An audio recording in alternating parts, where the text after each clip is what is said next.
And we are live. Hi, my friend. This is Nzube, and you're welcome to the USA Playbook Podcast, where we hear stories of how other international students got scholarships, visas, and even jobs. This is the podcast that saves time for every international student. Today, joining me today is our guest, and his name is Kehinde Fagbamigbe. I'm sorry if I didn't pronounce that very well. Okay, Indy, and he's a business intelligence engineer at Google. You're welcome to the show. Thank you so much, Nzube, for having me. Hi, everyone. Thank you for joining us today. So let's just get to meet you. Let's just get to meet you. Your name, full name. You can help us to not pronounce it very well. I'm sorry for the tongue twisting. The country you're originally from, what you're currently doing, and which state you are at the moment. Okay, my name is Kehinde Fagbamigbe Victor. I don't use it often. I'm a Nigerian, only from Nigeria. And currently, I work as a business intelligence engineer for Google. And I am currently in Illinois, Chicago. Okay, Chicago. How is life in Chicago? Really nice. One of those big cities in the United States, and quite expensive too, also. But it's been good. I moved from Ohio to Chicago, so in terms of the weather condition, there is not so much difference. So yeah, it's been good so far in Chicago. About 10 months now in Chicago. Okay, nice. So we'll get to all that fun part. But let's go back in time. Let's go back to Nigeria. Which university did you attend when you were there, and what was the highest degree qualification that you got? Back in Nigeria, I studied at the Great University of Benin. Uh, I studied electrical electronics engineering, and yeah, I did that for 5 years. That's what I studied back as an undergrad. Okay, so what ignited your passion for studying abroad? At what point in your journey in Benin or even afterwards, like, help us understand?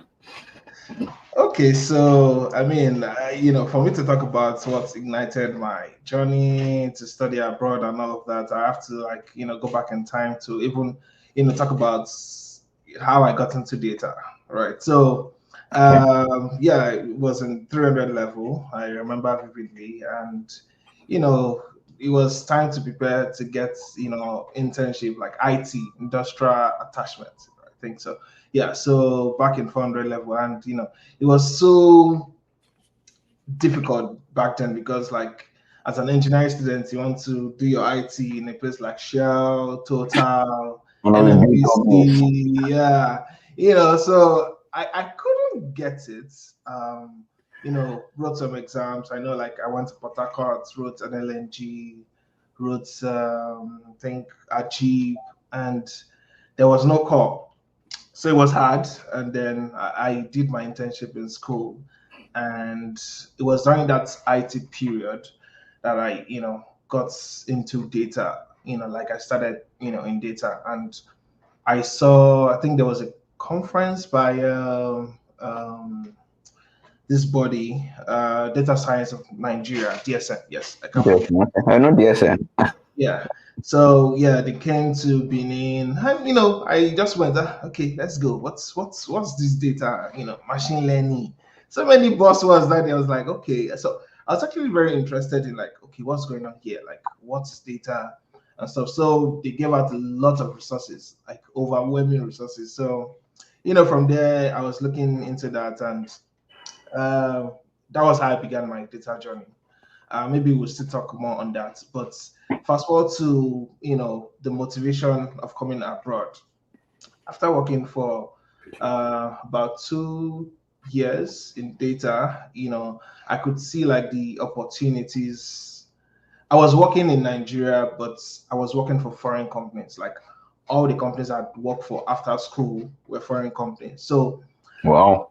yeah, so I was literally in Nigeria working for foreign companies. So I was like, if I can be in Nigeria and I was working for foreign companies, and of course, you know that because you're working for foreign companies, some of these companies would not want to pay you as much as they should pay you. What exactly are, what they don't want to pay you that money. So, and I saw like the opportunities abroad, like even while I was still in Nigeria, like I saw the opportunities, people I was meeting. I was even teaching people abroad data analytics and data science. I was Wow. teaching people, yeah. And all So this self-taught because your degree was in engineering. yes, I was self-taught. My degree was in engineering. In fact, as a 300 level, when I, after going for that conference and after finding it difficult to get IT, like Internship. it's like where I wanted to do internship, I had already zeroed my mind. I was not going to study engineering. And, I mean, practically, I'm someone that is very practical. When I looked into, Nigeria as a whole, like, where do I want to do? Where do I want to find a job in this country? Like, no offense, I don't want to join NEPA at the time.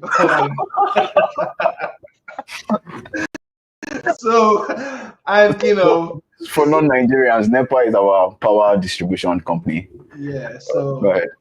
and like I did not see no, I could not do that to myself. I'm so sorry for people working in distribution companies right now, but I did not see myself in that light. So and again, I tried getting into Shell, Total during my IT days, and it was difficult, right? Mm.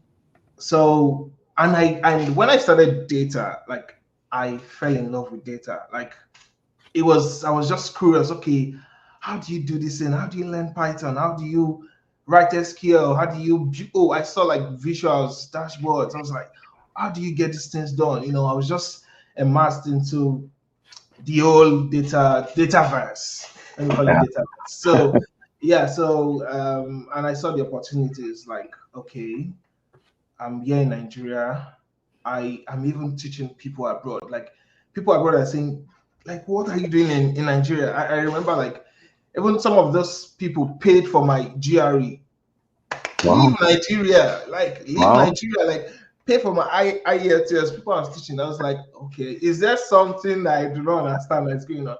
And like I also saw the value I was, giving out to people and how that has been compensated. So I was like, and to be honest, there were little or no Nigerian company that could offer me what those companies were giving at the time. So I just thought it was the best way to live. Like, and coming to US, I don't believe that's something that's impossible, but coming to the US through job offers can be tough, can be difficult. So the best way Okay. to move to the US was through education, and then I had to go through the educational part, and yeah, I'm here today. Okay. Okay. Thank you. Thank you so much for like sharing that with us. So you were studying engineering, you wanted to go for IT, and you saw that man, the competition is stiff. Fortunately, DSN came on board, Data Science of Nigeria, and exposed you to this whole new world of data which you were curious about. You furthered into it, you started getting jobs in that line, and the pay you were getting in Nigeria for these foreign companies was not so good. You saw the best route to move as education, and so you took that leap. So, although the podcast today, I really want us to focus on your transition to the US and um, getting scholarships and your navigation here. But I feel the part of you getting foreign jobs in Nigeria would really help someone. Mhm. So maybe we can talk about that a little. So how were you able to get foreign jobs when you were in Nigeria without a data degree? Yeah, so I think one of the things I, even when I mentor people these days, one of the things I tell them is you need to showcase yourself. So I mean, I studied engineering, right? But I did projects. Like, this is how I'm going to, how do I tell my story that, okay, I studied engineering, but now I'm good at data analytics. I'm good in data science. I understand machine learning, right? You need to show proof of that. Like, I always try to be very objective when I'm, approaching, when I approach stuff. Like, very objective. If I was the one interviewing myself, if I was the one on the other side, like, what would I be looking out for?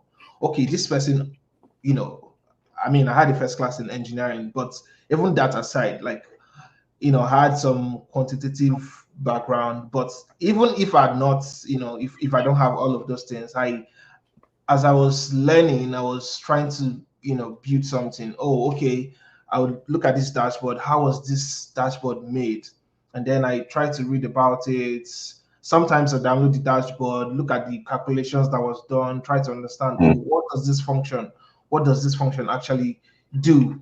True. From there, I was learning.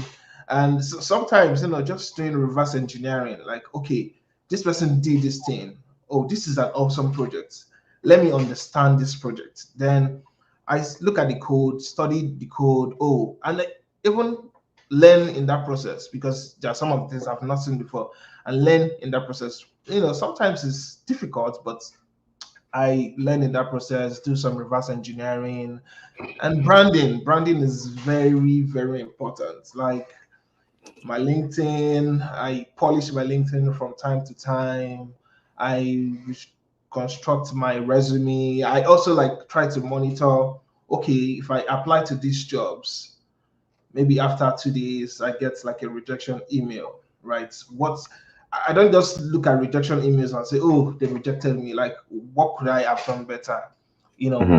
What is it I need to change? Is there something? And I also look at these things. Okay, when I was using this resume, I got 5 rejection. But when I was using this, I got 2 interviews.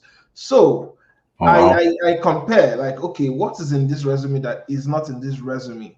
Right. So I try to like pay attention to these tiny details. And at the end of the day, I figured that they actually, make sense and, make the difference. So I compare, like, okay, what is missing in this resume? This resume is, had all rejections. This one, 2 rejections. Okay, what do I need to change? And those things, are things that, I've done over the years, and that was like what made me um get job offers like in Nigeria while still in Nigeria. And sometimes too, I would say I'm bold, and I'm not afraid to tell you that I don't know this thing. Like, even in some of those interviews, when I'm being asked this, describe this, I don't know this, but this is what I think about it. Like, this is how I think I would approach this problem, because I don't know it. You can't, like, I don't know that particular thing, right? So there's Mm. no need to beat around the bush. This, I don't know it, but this is what I would do if I was in this situation. I would look at X, Y, Z, and to be frank, like, even if you get the job, it's not all the problems they are giving you're going to know. All right. Sometimes you're going to be faced with problems you've not seen before. So the Yeah. interviewer wants to really know that, okay, if you are seeing something you have no idea about, how are you going to think? How is your thinking process like? What do you think? How are you going to approach this kind of thing? So these are the, like, the things I do to, like, in my interview process, and I get the job done, at least on the results. So I'm hearing. I want to just open up what you said, so that people get what you actually said. So I'm hearing a lot of intentionality about your application process. So you didn't just see, oh wow, there are I'm a not sure. thousand data jobs and just submit all resumes over there. You were refining and checking this resume that I submitted. How many jobs did it get for me? How many Exactly. interviews Yeah, did it get for me? You cannot hear me? Well, we can hear you. Okay, I can hear you without my headphones, but I'm trying to plug it back. Okay, continue. Okay, so I'm hearing a lot of intentionality in your approach to finding jobs and not just mindlessly submitting all resumes for all positions that are open. And I want to believe that even this applies to getting jobs here in the US, which you will still get to talk about. And then that was number one. Number two, showcasing your skills. So this particular area that you want to get into, you were from an engineering background and you wanted to get into data. They don't want to see someone that is skilled in engineering in a data science position. They want to see someone that is skilled in data. And so you were doing those projects and packaging yourself, your branding, your LinkedIn to showcase that as well. And finally, you were being honest. You were being honest. So things that you didn't know, you were not coming off as like this is how I'll do it. And the person that is asking you knows the right answer. So you're just watching someone trying to form who they are not. And a lot of times that's a red flag. So thank you for sharing that.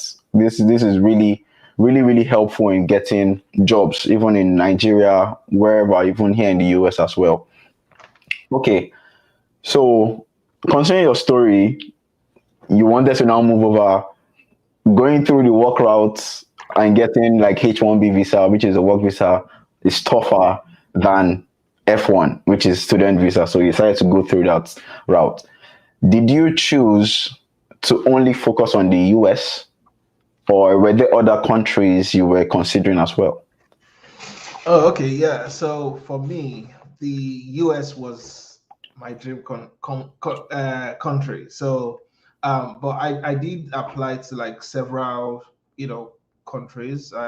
No, actually, just US and the UK, because Mm. I didn't apply to Canada because I guess the is like you have to reach out to the professor, you have to have a aligned You need an thesis you want to advisor work on. before you get I admission. was honestly, I was not in for all this stress. Like I was not in for all of those stress, all of that stress. So I applied to the UK. I applied to several universities in the UK, Bournemouth, University of Hull, University of Liverpool, Buckingham, University of London, a lot of them. And obviously, you'll most likely get admitted into like those universities. So I had all admissions in all of those schools I mentioned. I was like, but yeah, it was funny because I I know like I wanted to go to University of Liverpool because I was even Okay. already chatting with, I think her name was Lily, yes, and trying to and finalize the process and all of those things because I was like, if US does not give me visa, the next day I'm booking my UK flight. So I had options like options to go to either the UK or the US. So, but US would obviously be my first choice, and it has always been my first choice. Almost a lot of people would have come on the show. They had an experience applying to UK at some point Interesting. in their journey. And yes, UK admissions always come quickly. Like I Yeah. think Bessie, when he was here, you mentioned that before you even hit submit, you've got an admission letter from the That's funny. UK. Like, okay, so now let's look at the US. You applied to schools in the US. So, what were the universities that you applied to, and was it only for like masters in data science, or what were the programs? Okay, so so I deferred my admission. I'm going to state that. But so the first year I applied, to be honest, I wasn't like very serious about my applications. So I applied to. I knew in my mind that I don't want to ever do a PhD. At least not now. I don't have strength to do research. The small final year project I did in Uniben almost finished me. So I was like, no, I'm not interested in a PhD. Like I mean, people doing PhD like you, I respect those guys because I talk to a lot of them. You know, it's quite challenging and it's Mm, rigorous sometimes. But yeah. yeah, I had made up my mind not to, go for a PhD program. But I did apply to some PhD programs, PhD in data science, and mostly it was data science, mathematics, and applied statistics. So Okay. I did, yeah, I applied to a You're lot applying of. for a PhD in mathematics? Was that what Yeah, you said? I actually got Wow. admitted into like those programs. But I was like, me do PhD in maths? No, that will not happen. Wow. So yeah, like I applied for data science and applied statistics majorly. And why I chose applied statistics was because why like working as a data scientist, as a data analyst, I saw the need for understanding statistics. Like Hmm. it's to me, it's the bedrock of data science, machine learning, artificial intelligence, data Hmm. analytics, everything. Like if you don't understand statistics, I don't think you can go far. I'm sorry, but like Right. you need to really understand statistics, and that was why I chose like applied statistics at the end of the day because people ask me why apply statistics. That was the major reason why I chose it because I knew like with applied statistics, I could either switch to data science if I want to become a data scientist, if I want to become an artificial intelligence engineer or whatnot. So yeah, that was how. So yeah, back to your question. I applied for different masters and PhD programs in different schools. Okay. So, which of them were you admitted to? You mentioned something about deferring. Yes, So, I'll come to that. Yeah. okay. So, which of them were you admitted to? And Yeah, I actually got admission into a couple of them. Bolivia State University. I got admission into Bridgeport University, Connecticut. I okay. got admitted into a lot of them, and some were asking me to provide West evaluation. And at Mm. the time, I did not have West evaluation. So, like Ball State University, I remember that one vividly. They asked for West evaluation, and I couldn't provide that. And that's like one of the things I will also advise people to do is to get their transcript early. Maybe we'd still come to that part of the conversation about preparing for graduate studies. So I got admitted into some of the PhD programs. I got admitted into had no funding. I'm like, Wow. how do you give somebody a PhD program without funding? Well, I'm not a You have a Tedoras bucket for 4 years, child. 5 years. Yeah, so that was, I would always pick masters over PhD. I mean, in my own situation, because it was not something I was looking forward to. I was looking forward to, getting done with my masters and moving back into the industry. So. Now, since you knew that you were not planning to do a PhD, how come you were applying for PhDs? Yeah, so in every case, you need to have a safe net. Oh, okay. So, yeah, so it was more like a safe net because at the time I was applying, I was ready to leave Nigeria. Like, I was ready to leave Nigeria. Like, I just want to leave Mm. because I saw like the opportunities out there and what I can do. I saw people who I even teach getting great jobs. I was like, okay, I need to leave, right? So PhD for me was like a safe net. Like, okay, if I That's know like all. sometimes it can be tougher to get sponsorship or scholarship through masters, but I know like PhDs most likely, But to be honest, I wasn't serious in the first year of application. Okay, okay. Let me just reiterate what you said so that people don't miss it. PhD programs, a lot of them give more scholarships and funding than masters in the US. That's generally.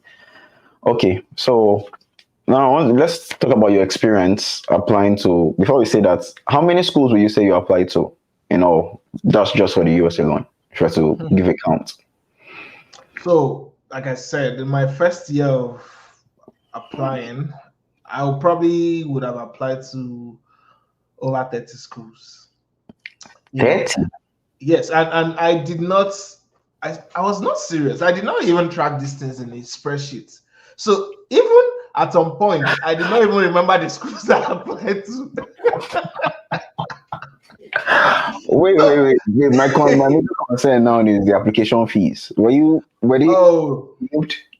no. I did not pay for any application fee. So there is another thing you need to do if you're applying to schools. So sometimes these schools hold, like, I don't know what they call it, Information graduates. sessions. Yes. And in that session, they give out waiver codes. Yeah. So I'm always attending graduate sessions. And sometimes I join some WhatsApp group. So sometimes if they share those codes, because some schools would say if you don't attend that session, we will not send you the code. So they only send it to the emails of those that attend. The attendees. So some of these guys are gracious enough to share the code on like some WhatsApp group, and then so if and again, some of those schools I said I applied to, when I get to the application fee parts, and I search for application fee waiver and I don't see it, I just abandon it. I'm like, I'm not paying for application fee. Why would I be paying for $80 and you come and deny me? Why? And $80 was it's not small money now, like Yeah, very converted to our currencies. Yeah, that's somebody's full salary. For application fee, you can't come and be denied again or something. So yeah, I was looking for application fee waiver. Even eventually, this Bowling Green made me pay my application fee. Yeah, wow. After giving me admission and making me come to the US, they said I must pay the application fee. I'm like, yo, okay. But eventually I had to pay. I mean, at least I was in the US already. So Okay, thank you. Then that was the first year. What was the second year? So my story is actually interesting. So I got the offer to study at Bowling Green State University. So at that time, I think there was no scholarship for me. So I was like, in fact, all the admissions I got the first year, I deferred all of them. Okay. Yeah, I deferred all of them. So I know like some schools had restriction that if you want to defer, you have to pay. I'm like, I want to defer, I have to pay again. Like, I'm not doing that. Some schools said you can't defer more than 2 years, which is reasonable. So I deferred all my admissions because I think some of them were partially funded, some had no funding. So at the time, partial funding, I was like, who is going to pay the rest? And this money was a lot. I know, like $30,000. How do I want to see $30,000?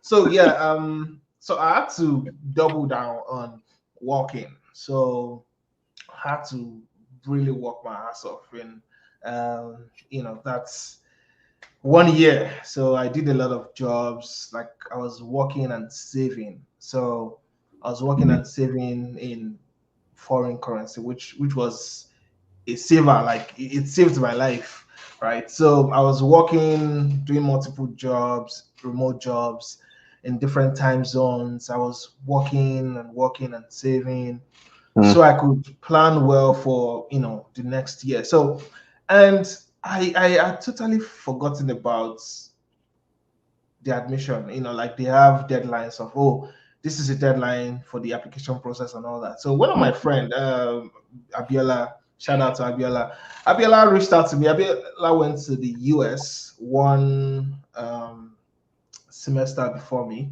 So he reached out to me like, Kenny, what's up? What's going on with you? I know you applied to BGSU last year. What's up with that? I was like, that's true. So, so I reached out to getting money. Yes, and I all was, that. I was really busy, and I was busy. Like I prepared for IELTS in just 5 days. I was really busy. Whoa. Yeah, so yeah, I had to squeeze out 5 days to prepare for my IELTS. Wow. Right, so I was extremely busy. And I remember that he texted me, "Oh, Kenny, what's up with this admission and all of that?" I was like, "Oh, that's true." So I reached out to Professor Rom. Shout out to Professor Rom. And then Professor Rom was like, "In fact, this is the fine. If you had not sent this reminder today, you would have missed out on the admission." So it Hmm. was the final day. And then I Hmm. reached, I was like, "Okay, what do I need to do?" Then he said I have to, I don't know what maybe get a stamp from the bank and stuff like that so he can issue my I-20. And then I just left work and went straight to the bank. It was around like 3:40 p.m. and bank used to close around Right. maybe 5. So I Hmm. had to rush to the bank. I had to beg. It was late. I just had to send the document and it's like, okay. And then there was still no funding. So later, I think about some weeks, I think like 1 week later, it was okay. Somebody was unable to get, somebody was denied visa, and Hmm. then there is funding available if I still want to come. So I was like, oh, why not? Yes. And then he issued me my I-20 and all of those documents I needed at the visa embassy. And yeah, that was basically how I got admitted. Thank you so much for sharing this. Everyone watching, keep hope alive. Keep hope Yeah. alive. In this whole US journey, your hope, your faith has a huge role to play. Yes, because you shared the whole thing of you going for the admission. You were still interested in pursuing BGSU, although there was no funding. Hmm. Yes, and then the funding came later. Yeah. Yes, it was the same thing that happened to me too, in the same Bowling Green State University, the same program for that matter, Yeah. Yeah. Yeah. where it was just like 2 weeks before resumption that Dr. Rump, shout out really to Dr. Rump, told me that someone else got a better funding, and so one funding opened up, they want to offer it to me. Yeah, so those kind of things happen, and I think it was James in one of the earlier sessions that said he also had that experience too as well. Okay, so let's talk about your profile applying to these schools. Your profile applying for these schools, and it's also in this point that you can also share tips on beginning early and things that you would like to share. So, what was your profile like? We already know that you had a first class. Congratulations on that. Thank Although you. it was a first class in a different field, but what Yeah. was your profile like? Tests, publications, certifications. What was your profile like? Okay, so my profile. Okay, I was a first class student. I think I would guess that maybe helped. Um, It I wrote helped. IELTS. That was the only thing I didn't. I said to myself I was never going to write GRE. So again, some of those schools I applied to, if they are requesting for GRE, I just abandoned the application because I was not interested in. Because I knew like I had friends who were preparing for GRE, and I saw like the intensity Yeah. and how they tell me, oh, it's difficult, it's crazy, and all of those things. I had only 5 days to prepare for IELTS. I don't think I have that time, to prepare for GRE. It wasn't about I couldn't ace GRE. It was at that time my hands were tied. Like Hmm. It couldn't give I you had to what it like required. yeah, so I could not give GRE what it required, like the timing to prepare and all that. So I think I maybe had some certifications. Yeah, just a few, maybe two, I think. Um, yeah, it was just about my excuse me. It was just about my work. My resume was about like what I do, data science related, data analytics related things I've done, and the project I've done too. Yeah. So it was just I didn't. It was just IELTS I wrote, and I passed. Even after using 5 days to prepare, but it was a good score. Yeah, but that was about it. So I didn't have any publication. In fact, I don't think I've ever used my undergraduate projects as reference for anything because I Wow. don't, and I'm going to probably come to that. That was why I chose to do a thesis in Bowling Green eventually, because I Okay, when you wanted did to, your masters. really experience what it is, what does it feel like to actually do it. Because I'm sorry, but the thesis I did in Nigeria, I felt like it was a joke. So yeah. So I I did thesis in the US. Oh my God, I that's why I can said I'm not doing a PhD. we'll But get to yeah, that. it was worth the effort, the time, and everything. I learned a lot. I no, it was an amazing time, and I think I would choose to do it thesis over and over again. Okay. Wonderful. So looking at your profile, I would say the biggest thing was your work experience and the projects you had done. Mhm. Because your undergrad, yes, it was a first class, but it was in engineering, and you were going for statistics, data science, mathematics. These were the degrees that you were applying to.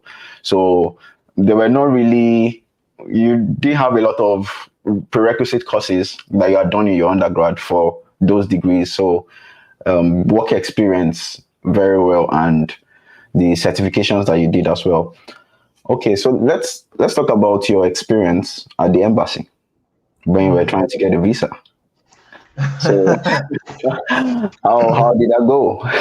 Oh, okay. So, and again, when I was after getting the document, and Professor Rom telling me, "Oh, okay, we are funding for you," and stuff like that, and then I, book an appointment, and then before I knew it, like, so at the time I had to submit, I think they call it expedited interview, right? Okay. So Yeah, to get yeah, it close. so yeah, exactly. So at the time, I just saw that this guys approved my request, and then my interview was in, like, I think 1 week and some days.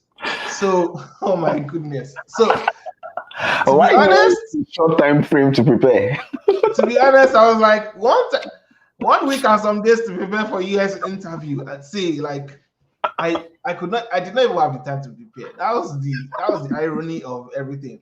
I remember, there was this guy I met. So there's some WhatsApp group where people just who are preparing for visa interviews do, like, mock Okay. questions and answer. And so I just, while working, I just plug in my headphones. I just listen to people, how they are responding to questions, Mm, how they are answering questions, the questions that people are asking them.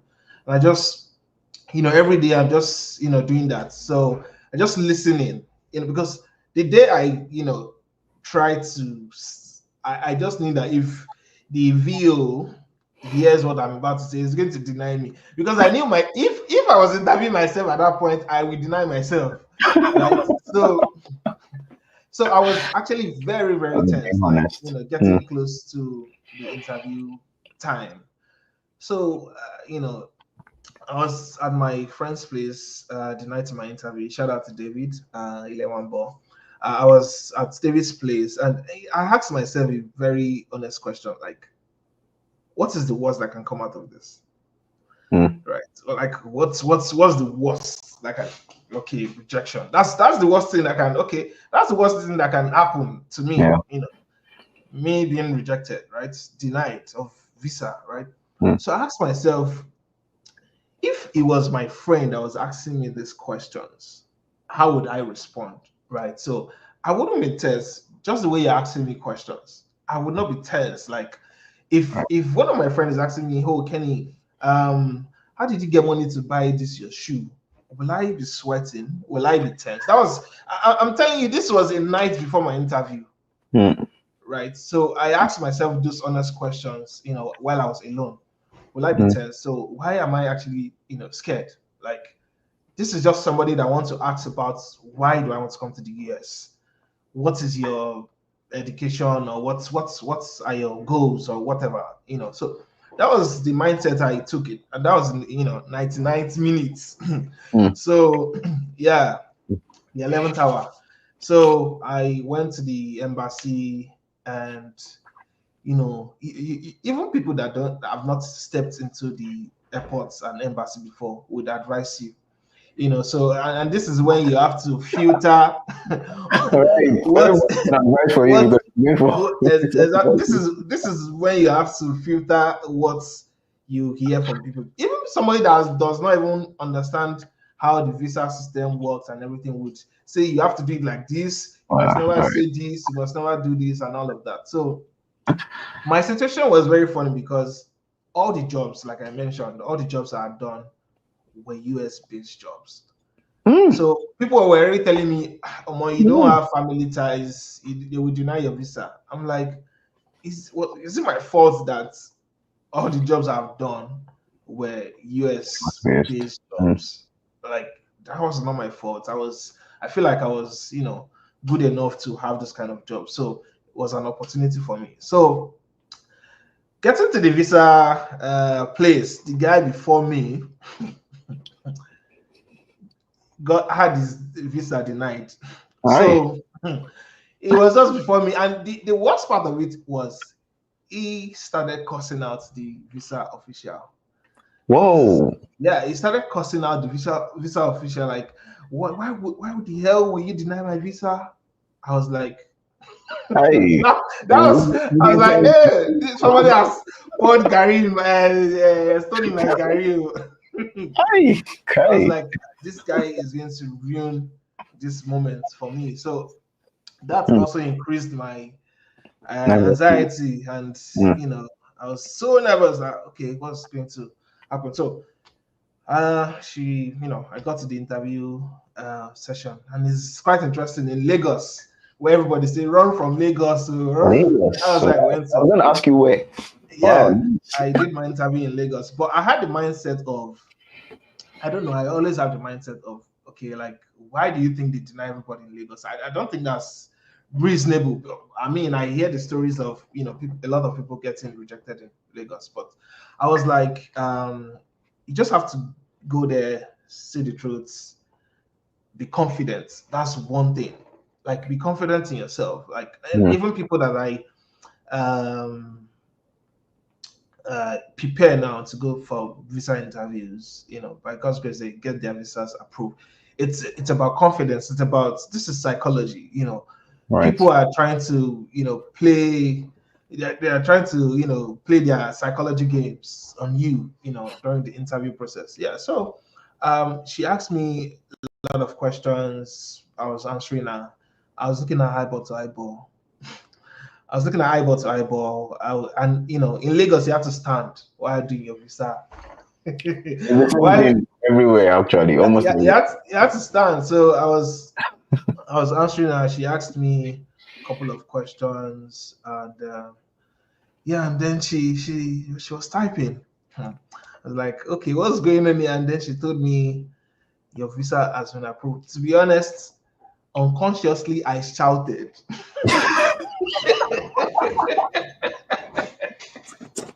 I was like, "Woo!" That was my response, and everybody in this was like, "Who is this guy?" I was, in fact, I shouted and I ran out. This is no joke. I forgot my wallet on the slab. Yeah. As she told me your visa has been approved, I shouted, ran out. She said, "Oh, come back, come back." Okay, what's going on here? Then I came back and was like, "Oh, sorry." So she said, "I understand. I understand." I said, "Oh Yeah. yes, thank you." So Yeah. all the things she said after that time, I know she was talking about COVID. I did not hear one thing. I was super happy, and yeah, we are here today. Hmm. Wow.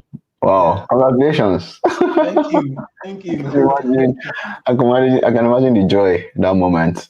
I Um, was wow. How let's just talk about the interview itself. If you remember, I guess this was like 3 or 4 years ago. mhm. If you remember, like the kind of questions you were asked during the interview. Yeah, she asked me where do I work. So I I asked she asked if I've been to the US before. I said no.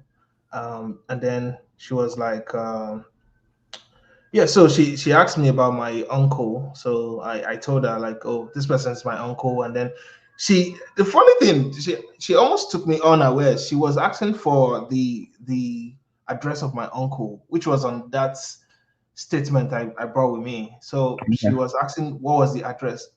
That was wild. And then I was able to like tell her the exact address because I mean I know where he lives.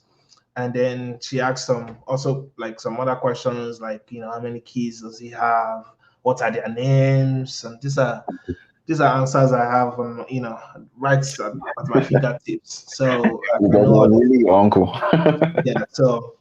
Yeah, so I was able to answer those questions, and then she just waited for some minutes while Hmm? my heart rate was beating beating very fast. Yeah, And she yeah. told me, approved. Like, nah, that day I can't forget.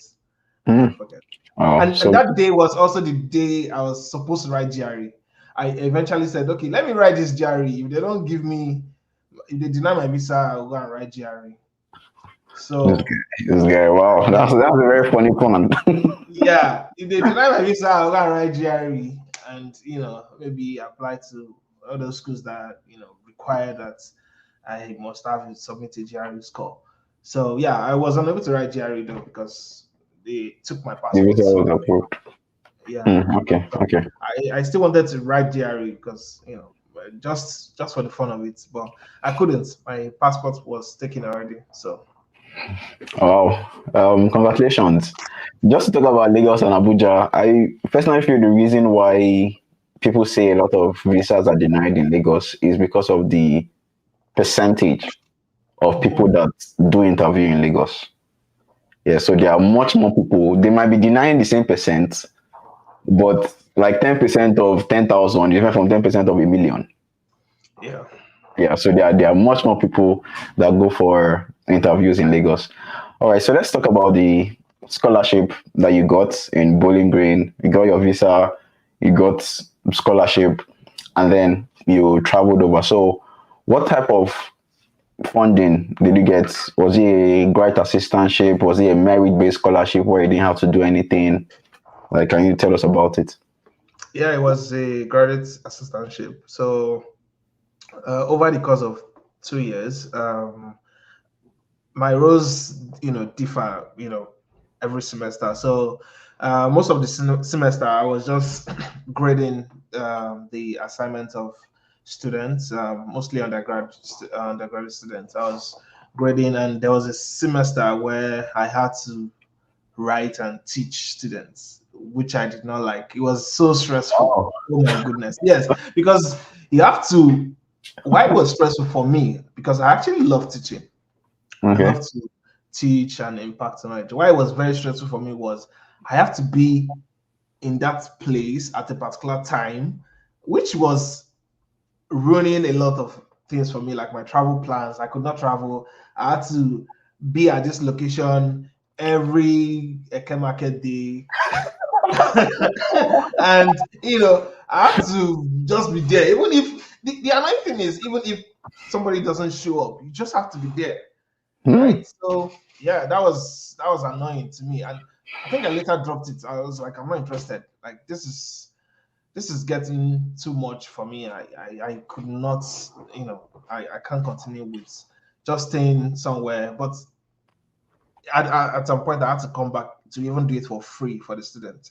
Yeah, Okay. yeah, because they could meet me at any point in time. But I was not interested in just staying for just a particular time.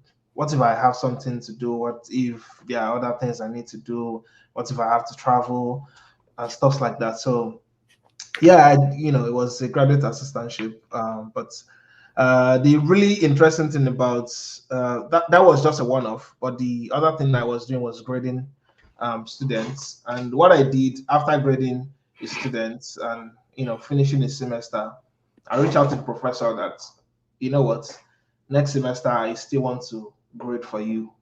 Okay. So yeah, I was reaching out to them and telling them, please request for me.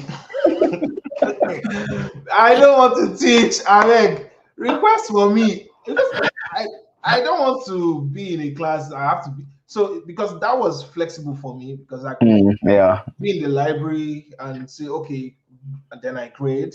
I could be at Mm. home. I could be, I could wake up at night and grade And and great. Yeah. stuff like that. Unlike I have to be here every day. Like, well, I mean, it's not so bad, but it was just not meant for me. Okay. Let's move on a little in your journey to your internship. Your Mm. internship. So you were a student, Bowling Green State University, masters in statistics, applied statistics. How did you get your internship, and what was the experience like? Where was it, for Hmm. those that don't know? Yeah, I interned at Amazon as a data engineer. So one thing that I would say helped was I came in the spring semester. So what happened was for spring, if you come in the spring, you And have spring is in January. Sorry, for people that yeah, don't know, spring starts January. January. Go ahead. So you have an extra summer to play around with. So what happened is my first summer, right, which most people go for internships, but for me, I could not go because I think I did not realize that because I think I was going to have an offer, but I had to double check because I was told you can't do an internship if you are not up to 1 year in the United States. Mm, yeah. So that was a restriction for me. But again, it also gave me the opportunity to actually test things out. So I was testing my resume. I was going to job fairs. Wow. During instead of just I was going to job fairs, going for conferences, I was asking questions, I was being interviewed on the spot, I was doing a lot of things. I was testing my resume. Okay, let's imagine I was going to, I need internship. What would I have done? So I was actually just trying it and testing my resume. Oh, then I get interviews. I see the kind of questions they will ask me Mm, if I was coming for internship. If I was coming to, for an internship position, I saw that or more. These questions are some of them are crazy. Depends on and this, differs from company to company. So I was testing things out. I was seeing the kind of difficult questions, some unbelievable questions. Like I'm not asking for full time. Oh, it's internship. My goodness. I was, Unbelievable questions. yeah. So that really was an eye opener for me, and I was able to like also develop myself with during that period. I was able to like take courses, read, and I believe I always aim for the possible best that I can. So I knew at some point I'll probably be competing with people from universities like Stanford, Harvard, MIT. So anything I'm doing, I try to take it far because I'm not competing with the person that's sitting next to me in class. That's how Mm, I see it. Right. So mm, I'm not it is not pride. That's not my competition, right? So I'm trying to compete with somebody who I would say automatically has an edge because I'm from Bowling Green State University. I'm from Stanford. You might want to say it yeah. probably doesn't matter, but Yeah. It there's matters. this edge exactly. There's Yeah. this edge that I The open. know for Mm, sure that someone from Stanford has over me just because they went to Stanford, right? So I had to go look out for resources. I was looking at okay, how do people in and this is a free like okay, University of Berkeley, how is their applied statistics? How is their data science courses? What did they teach them? I took a certification from Harvard. Like, okay, how do people in Harvard how did they teach data analytics, mm. right? I mean, I one time I because my first semester at BGSC was crazy. I'll probably talk about that. I'm telling you, like my first course in the United States, I got 36%. Wow. That was that Wow. was that was that was an eye opener for me. I was Okay. like, okay, Wow. if first class student from Nigeria, Yeah. My first course, I got 86%. Like, I mean, it was also Professor Rom's course. So, I mean, a lot of things, Wow. affected me because it was a different educational system. That's number one. Number two, and that's why I would also advise people to ask questions. Ask questions. I think my first semester was the toughest semester in terms of the combination of courses I did, Okay. right? So I did linear optimization of linear models, talking about Markov chains. Oh my goodness! Like it was crazy because coming from engineering background, I just jumped. Like it was like jumping into ocean. Like I was like Jesus Christ, and it was also difficult for me to even hear the lecturer, the professor The talking accent. in class. Yeah, it was very difficult for me. So I had to improvise, and every class I record the class, Okay. and I had to Wow. There you listen can over see. and over again. Yeah, Mm, and they can ask questions. And one other thing I also do is I identify the good guy in the class, the guy that I know that understands this. And I mean, Nzube, I always stop Nzube like, okay, please on Saturday can we meet? Because he has a maths background, he understands this thing. I was like, okay, can we meet on Saturday? Or anytime you are free. Give me anytime you are free. I'll work with it, right?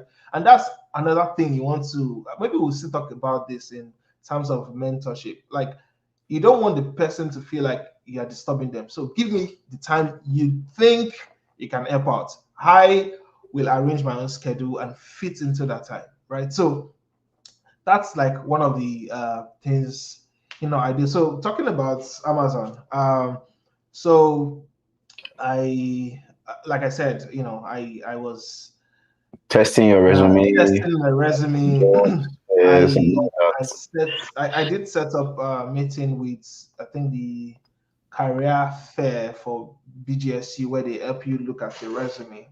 Mm. And I got to the resume place, and the woman was like, I need to take your resume as a reference. Like, wow, that was Wow. that was a, that was a response. I was meeting somebody to look at my resume to make correction, and he was like, I need to take this for reference for others. I was like, okay, interesting.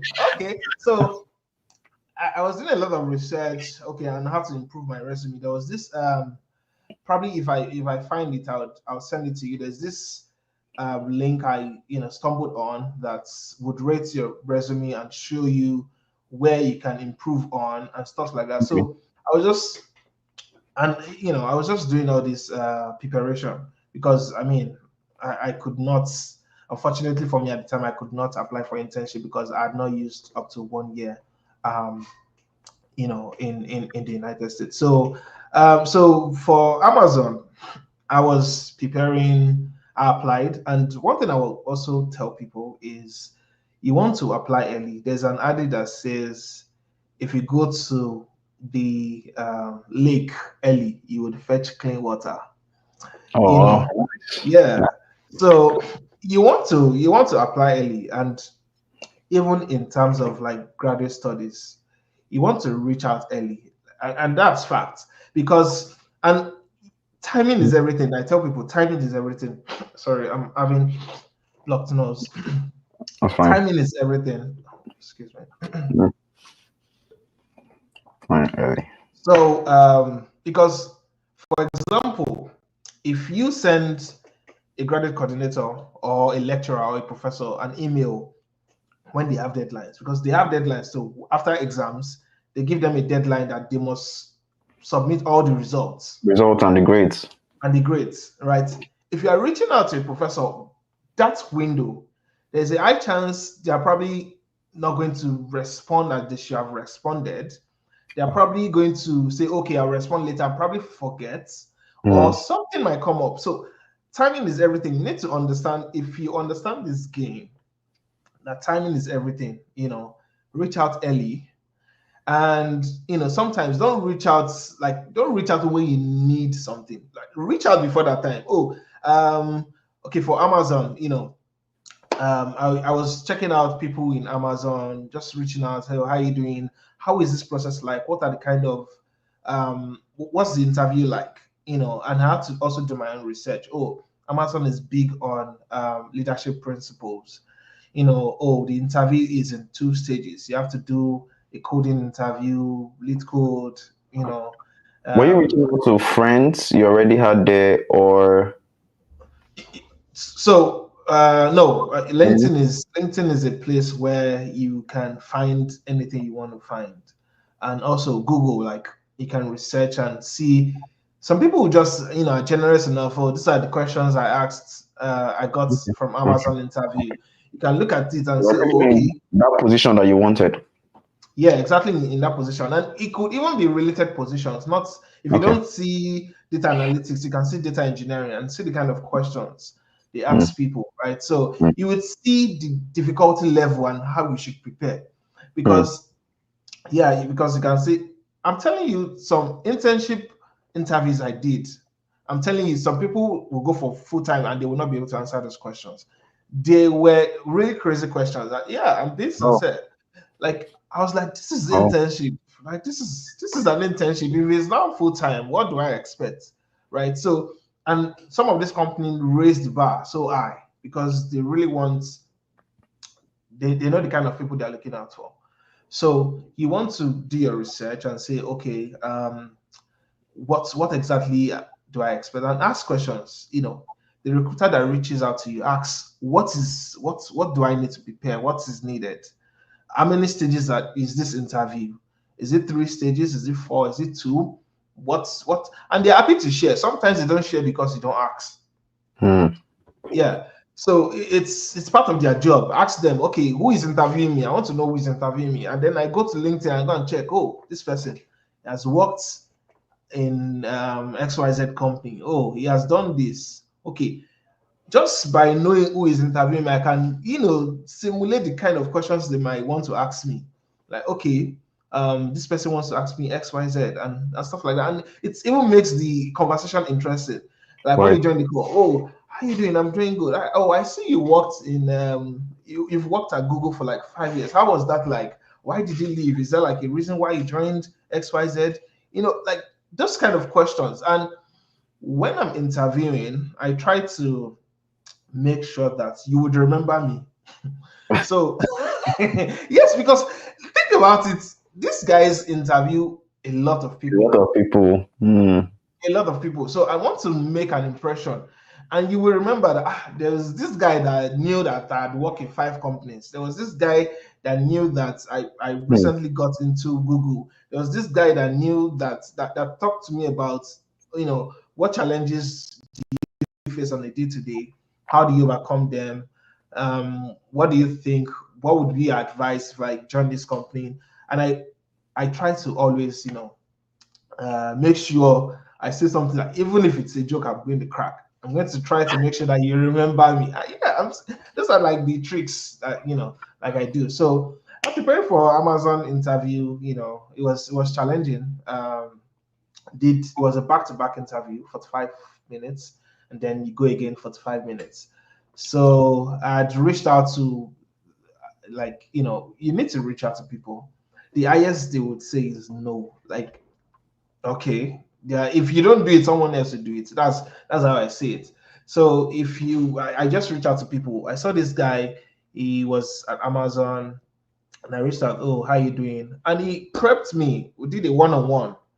He wow. was asking me questions. I was like, okay, this. You need to learn about this and all of that. You need to read extensively about the leadership principles, and you need to make sure you can, um, infuse that in what you're saying. If you are being asked like some behavioral questions and all of those things. So, and again, what I did was I knew in my mind I was aiming for these big guys like Amazon, Google. Those are the guys I was aiming for. So I was doing a lot of interviews with some other smaller companies just to, you know, For yourself. prepare myself, have that confidence, Right. see the kind of range of questions they can ask. So I was doing a lot of interviews with some companies, even though I knew in my mind that I don't like this company or I don't want to be in this company. I would rather be in Google or in Amazon, right? So I was doing a lot of interviews, and it really helped, and that was how I got into Amazon. Yeah, I did my internship at Amazon as a data engineer. Learned a lot. It was a crazy process. Yeah, yeah, it was an eye opener. I was like, okay, we are here now, and the rest is history. Congratulations. Congratulations. Um, I see a lot of wow, so much determination, so much hard work, so much intentionality from your story. Yes, you were reaching out to people, asking questions. You knew that you couldn't work in that first semester because you were just a few months in the US, and you didn't just because the usual response to that is okay, I get another job maybe on campus that I'll be doing, and as I'm waiting for next year summer that I can now do internship, but you were preparing because you knew what you wanted. You had the goal in sight. You were Yeah. preparing, and that is really really good. I hope you guys are getting a lot of nuggets from this on how to land jobs. Okay, so you were in the internship. Can you just briefly tell us how the internship was like? What's the culture like in Amazon? Like the job experience itself? Did you have any culture shock in the when you were working? Yeah, so I mean, frankly, I would say for me, I hear different stories every time about Amazon, but for me, I think I was lucky. I was actually in a very great team. So, but there was at the time I only know I know how to code in Python and R, but you know, at the time there I was told to code in Java. Oh Wow. my God! Yeah, yeah, I was told to code in Java and the internship is for like 3 months. So it was not just about coding in Java. You have to deliver something in 3 months, and that's not that. Java is just like a piece, a part of the whole project. You have to do a lot of things that I'd never seen before. I don't know how to. So for me, it has always been my type of person. I'm not really scared about challenges. I believe, in fact, like just like any other person, anything you know today, at some point, it was you were ignorant of it. Yeah, So, yeah. um, so to me, I know the only thing that it takes is time, right? So, Can always yeah, burn the night candle. That's all I had. That's all I was doing. I was learning. I was learning Java, and like it's Amazon. These people in that company are writing code like you see people that have won awards, national Mm. awards, writing code. So you code. So they are not saying because you're intern, you will write shabby codes. No, you're writing just Professional. as someone who has been in Amazon for like 12 years. That's because they're the one that will review the code and say, okay, no, this cannot work. You have to write unit tests, you have to do X, Y, Z, and all of that. So I had to burn the night candle. I had to, read, research, read documentations, watch videos, ask questions because I don't know these things. That's just a fact. But I'm willing to know it. Okay, please point me in the right resources where I can check out these things. And after I read it, I don't understand. I bring it up. Okay, this is what I think. This is what I understand about this from what I've read. This is what I've read. What are the knowledge gaps? Like, what do you think I need to know? Who do you think I need to meet? Who do I have a one-on-one with that can explain this thing better to me? Who is an expert in this area? And there was this guy I met in Amazon. Oh my God, he blew my mind. The way he explained really complicated things to me, I was like, oh my God. I mean, I do that to people now, like like it's really just. And again, I say something is, like people are still like we still have humans that are willing to help, Yeah, even if you have like yeah. have 1 million no's. Like someone would say yes to you. That's my own ideology, and that's how I see life. And and as much as possible, to you yourself, always try to say yes to people, because people might need the assistance for something. Try to say yes. If you want the yes of others, you should also imbibe that spirit to say yes in a good way. Obviously, don't say yes to something that is crazy. So yeah, and it was a great experience at Amazon. I learned a lot, and that really pushed my limits. After Amazon, I was like, okay, I'm going to raise this bar, right? And You're great for yeah, gold. and yes, I'm going to. In fact, the first day I entered the US, I said I was going to work. I mean, if you ask like any of my friends, they know I'm really obsessed about Google. So the first day I landed in this country, I said I was going to work for Google. Even Mm. before I came to this country, yeah, I wanted to work for Google, and I pursued and dreamt about it and worked towards it, and yeah, today it's a reality, and grateful for that. Awesome. So as you mentioned Google, I think we can jump to that part of the story. And yes, I would want to even echo it here that yes, I knew we were friends when you came into the US. Of course, we were in the same program, and I remember you saying it back then. I think that was like 2 years ago Yeah, that you were going to work in Google, yeah. and today is a reality. So having that vision and intentionally working towards it. So congratulations on Thank being in you. Google. Yeah. So what was the experience like? What was the experience like? Um, at what point of your studies did you start applying for it? What were the things you did to improve your chances? Like, talk us through it.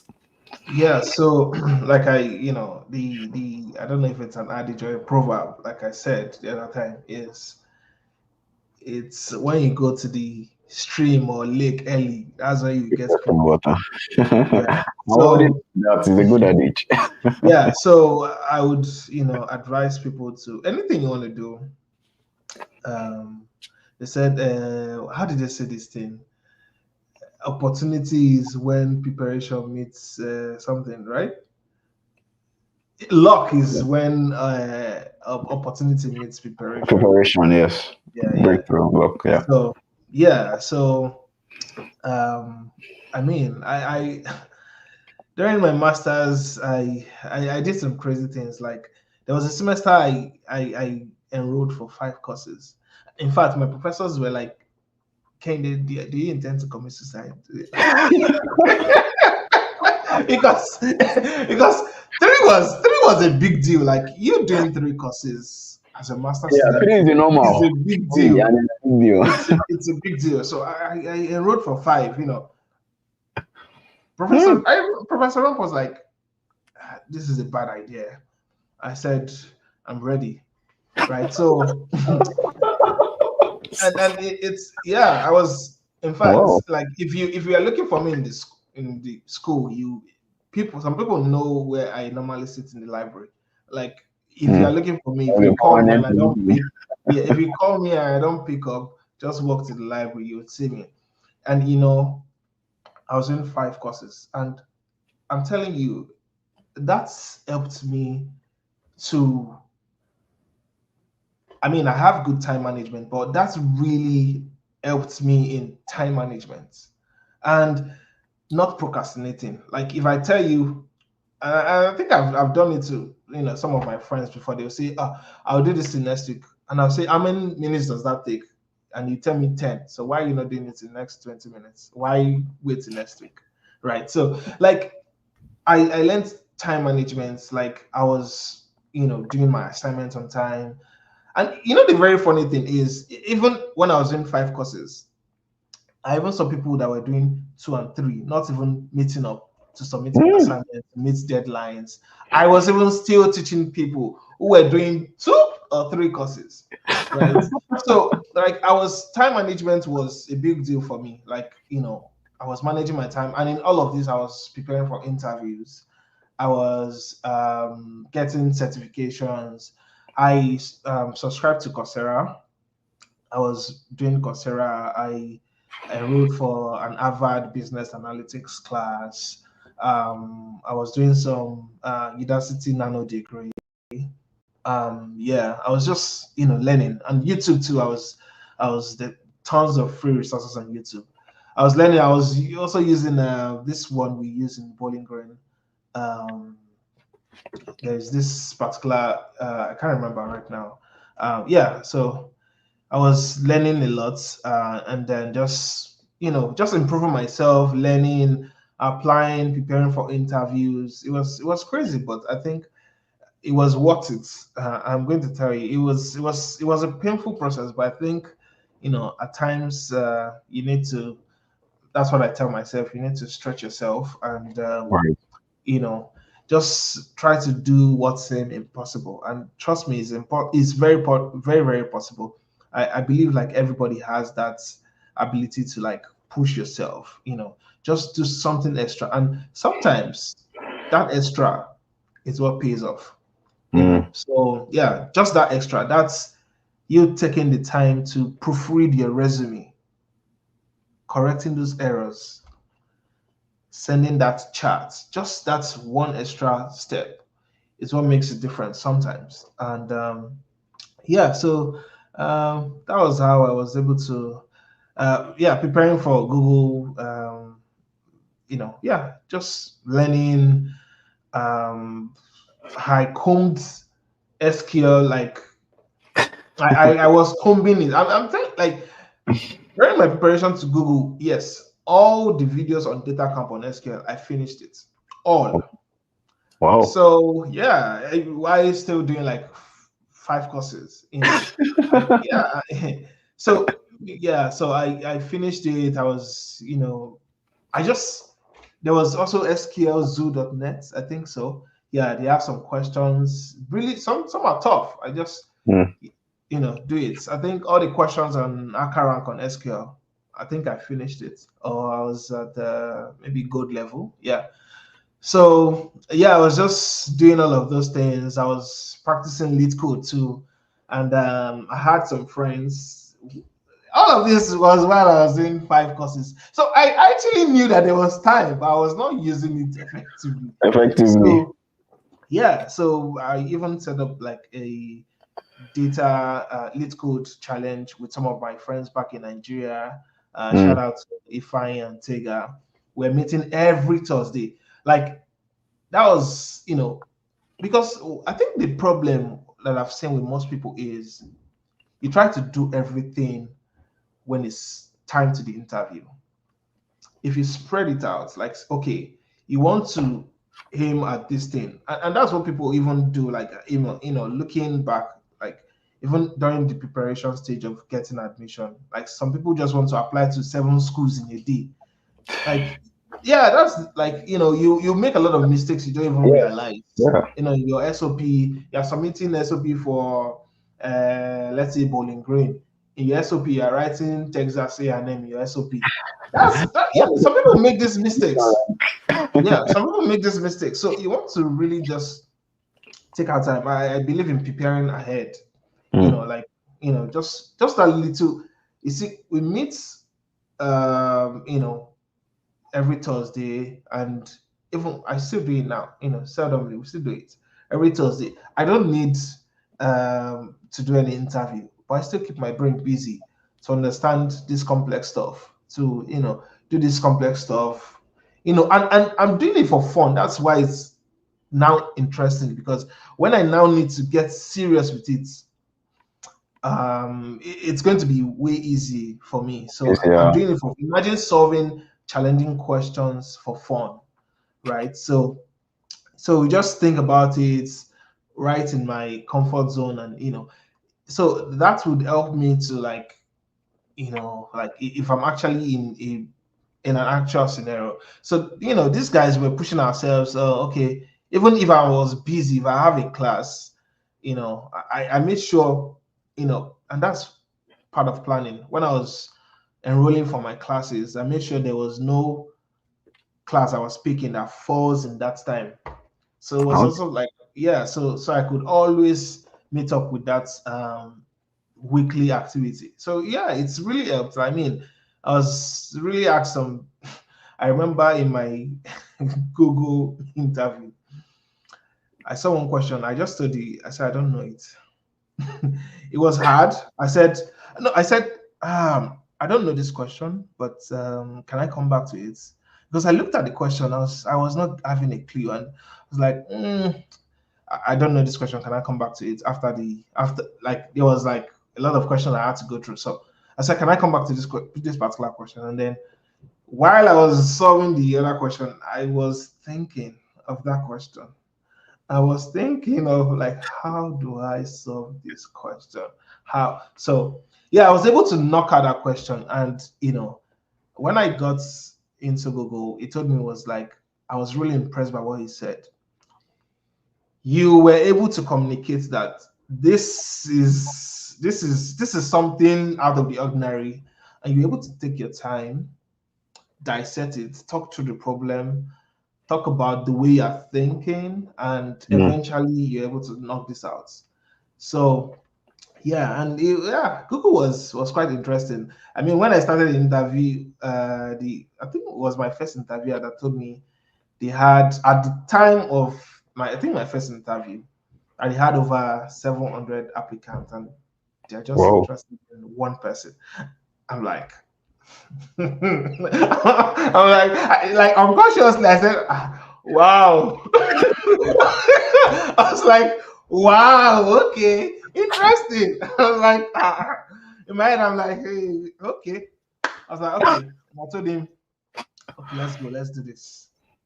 Hmm.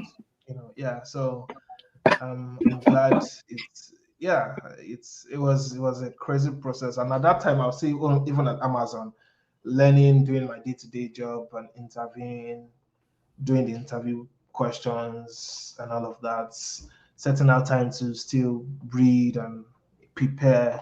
Yeah, it was a crazy process, but I think yeah, it's worth it at the end of the day. Trust me. I see, as I said earlier, like so much intentionality. Like I'm just seeing so much intentionality, planning and going for what you want. So congratulations. Out of 700 people, you were Over seven. selected. Yeah. That's big. Yeah. I don't even know how to calculate that acceptance rate now. Yeah, I think I actually did. It was Zero like point zero zero point point something seven. percent. Like Yeah, yeah, wow, yeah. congratulations. That's is well deserved. Now that we're hearing the story behind it, the whole every Thursday having coding sessions and you a lot of these websites that have SQL and distinct tutorials, you've combed everything, you've gone through all of them, and even the personal study that you've done. Um, yes, it speaks a lot of the hard work. Yes, and speaking to everyone that's interested in coming over to the US, a lot of times if you're not originally from a first world country, you might not have this mindset and bias towards working. Yes, like based on where we come from. But if you are going to move over here and you're going to thrive and do well here, that mental adjustment is necessary. Yes, you have to put in the hours, you have to be intentional, you have to go for what you want, you have to not just conclude that, okay, I don't understand it, I'm helpless, there's nothing that can be done. No, there's always something that can be done. Um, congratulations, congratulations, Thank Kenny. you. The Google interview process, like how many stages were there? I think mine was 4 or 5. Yeah, it was a long process. It was from one hot interview to another. I was yeah, it was no, no, no. Yeah, it was a crazy process. Trust me, like I was preparing, I was reading, I Mm, was learning. In fact, I was learning the hard part of SQL, like the window analytics. So it was like my bread and butter. I was solving questions. I was testing myself on lead code. I was just doing a lot of things, breeding product questions, A lot, because the interview was in different stages: coding, product questions, behavioral questions, and all of those many stages. Even I had to even design a dashboard. Like, yeah, it was a lot. But it was worth it. And yeah, and that's why, like, for example, like Google employ like best minds. And yeah, it was great to witness that journey. I think the journey in itself was something I will never forget. And Mm. yeah, imagine how excited I was when I got that call. I was I was, oh my goodness. I can't describe it. Oh, Imagine your dream job coming true. And I must say, like, I'd applied to Google before as an intern, mm. and that I did not. I got to the last stage for internship, and I Okay. was not picked. Right, so I got to the last stage. I was not picked for that. That was during December to January when everybody was eating Christmas rice. I was reading. So I was reading, like, and then did the interview, and then I didn't pull through. That was crazy for me, but I told myself, you know what, we go again. And yeah, I would never back off Mm. until I get that thing I really desire, and put in Yes. the work. I'm not going to sit down and tell you that in fact, some of even now I just wake up by 4:30 a.m. even without alarm. So even without alarm, I now wake up 4:30 a.m. Before it was 1:30 a.m. Try to adjust and make sure I sleep. Take away my phone. Take away everything. Turn off my alarm, do not disturb, because people will Mm. still call you, and once I get up, I find it really hard to sleep again. So sleep So back. yeah, yeah. So it's been Well deserved. Well yeah. deserved. Congratulations. Thank Well you so much. deserved. So in your experience, your 20 years of experience applying within 2 3 years, what will you say that US employers prioritize? Like, what are they looking out for? Are they looking out for ability? Are they looking out for experience? Are they looking out for degree? What will you say they prioritize? I mean, if I'm going to talk I'm going to talk subjectively, and also I'm going to also talk based on my conversations with some recruiters that I've had before now, right? So Okay. I used to think of it as a weighted average, right? So, and Mm. I asked myself this question: if, let's say, I want to employ somebody to design something for me, right? Mm. Would I pick someone who has done many designs, or somebody who tells me I can design? It's really simple, right? If you want to pay Track a, record. let's say, a construction or a construction worker to build something, I'm not saying that some people bet on you and give you that one chance, and that's when you should never take that for granted, Mm. right? Some people bet on you and say, somebody gave me a chance, Yeah. right? And that, I was like, okay, I'm going to do everything I can to develop myself, right? Right. So some people would give you that chance. So I think, like, you first off, when applying to like all these jobs, you need to, let me give you like some of the things I do. There are something we call minimum requirements. Now, Mm. you have to, excuse me, you have to meet all of this minimum requirement. Just from the word minimum, you have to have this. If not, you are bounced. Yeah, you will now see something like preferred qualifications Requirement. or Yeah. preferred requirements. Now, if you like, I tell people, I don't think you can even get into Google without meeting the minimum requirements. Right. So you have to meet the minimum requirements. And some people apply to jobs and they don't even check these requirements. You just see, apply, you apply. Some people are even applying when they say only bachelors should apply. You're a PhD student, you're applying. I've seen that happen a lot. What increase their chances? No, they can't accept you. Like that's an automatic rejection because they only want maybe people in like high school or bachelors. They would All right. it's boldly written there. Like do So not there's something like apply. being overqualified. Yeah, there was this was there was this one of the big four consulting firm.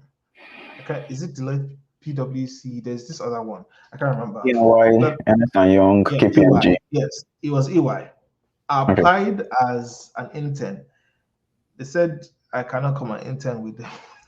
And I'm too overqualified. I'm like, what is going on? They said I should apply for full time. I said, is internship I need? They said I can't. That's what you They can can't. do now in the summer. They can't take me for internship. Like I have to apply. But that was summer. I don't need a full time. Like I need the internship. So yeah. So you want to look at the job role. What is needed? What do you have? States what you have on your resume, right? And sometimes, like if you know that you want to, for example, you want to get this job in 6 months, why are you looking at the requirements 1 week to 6 months? Look at the requirement now and say, okay, this is what is needed. Okay, I don't have this. I always tell myself the truth. Okay, 6 things are needed. I only have 4. How can I get these 2? I read, take maybe certifications to show that I have these things, and most especially, like I like to have certifications, but I tell people like for me, I feel knowledge is more important. There are a lot of things I know that I don't have certifications for, right? But when I get into the interview, I can talk extensively about it. But I probably do not have certification for these things, right? So I see a lot of people, they want to do Python in 5 hours. Oh, I have certification for Python in 5 hours. There's obviously no way you can learn Python in 5 hours. There's no way you can learn artificial intelligence in 5 hours. Come on.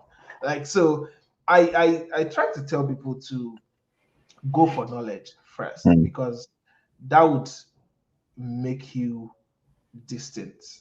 It will show up. Like if you're asking me a question about a particular domain that I am telling you I'm certified in, and I cannot even say some basic things about that domain.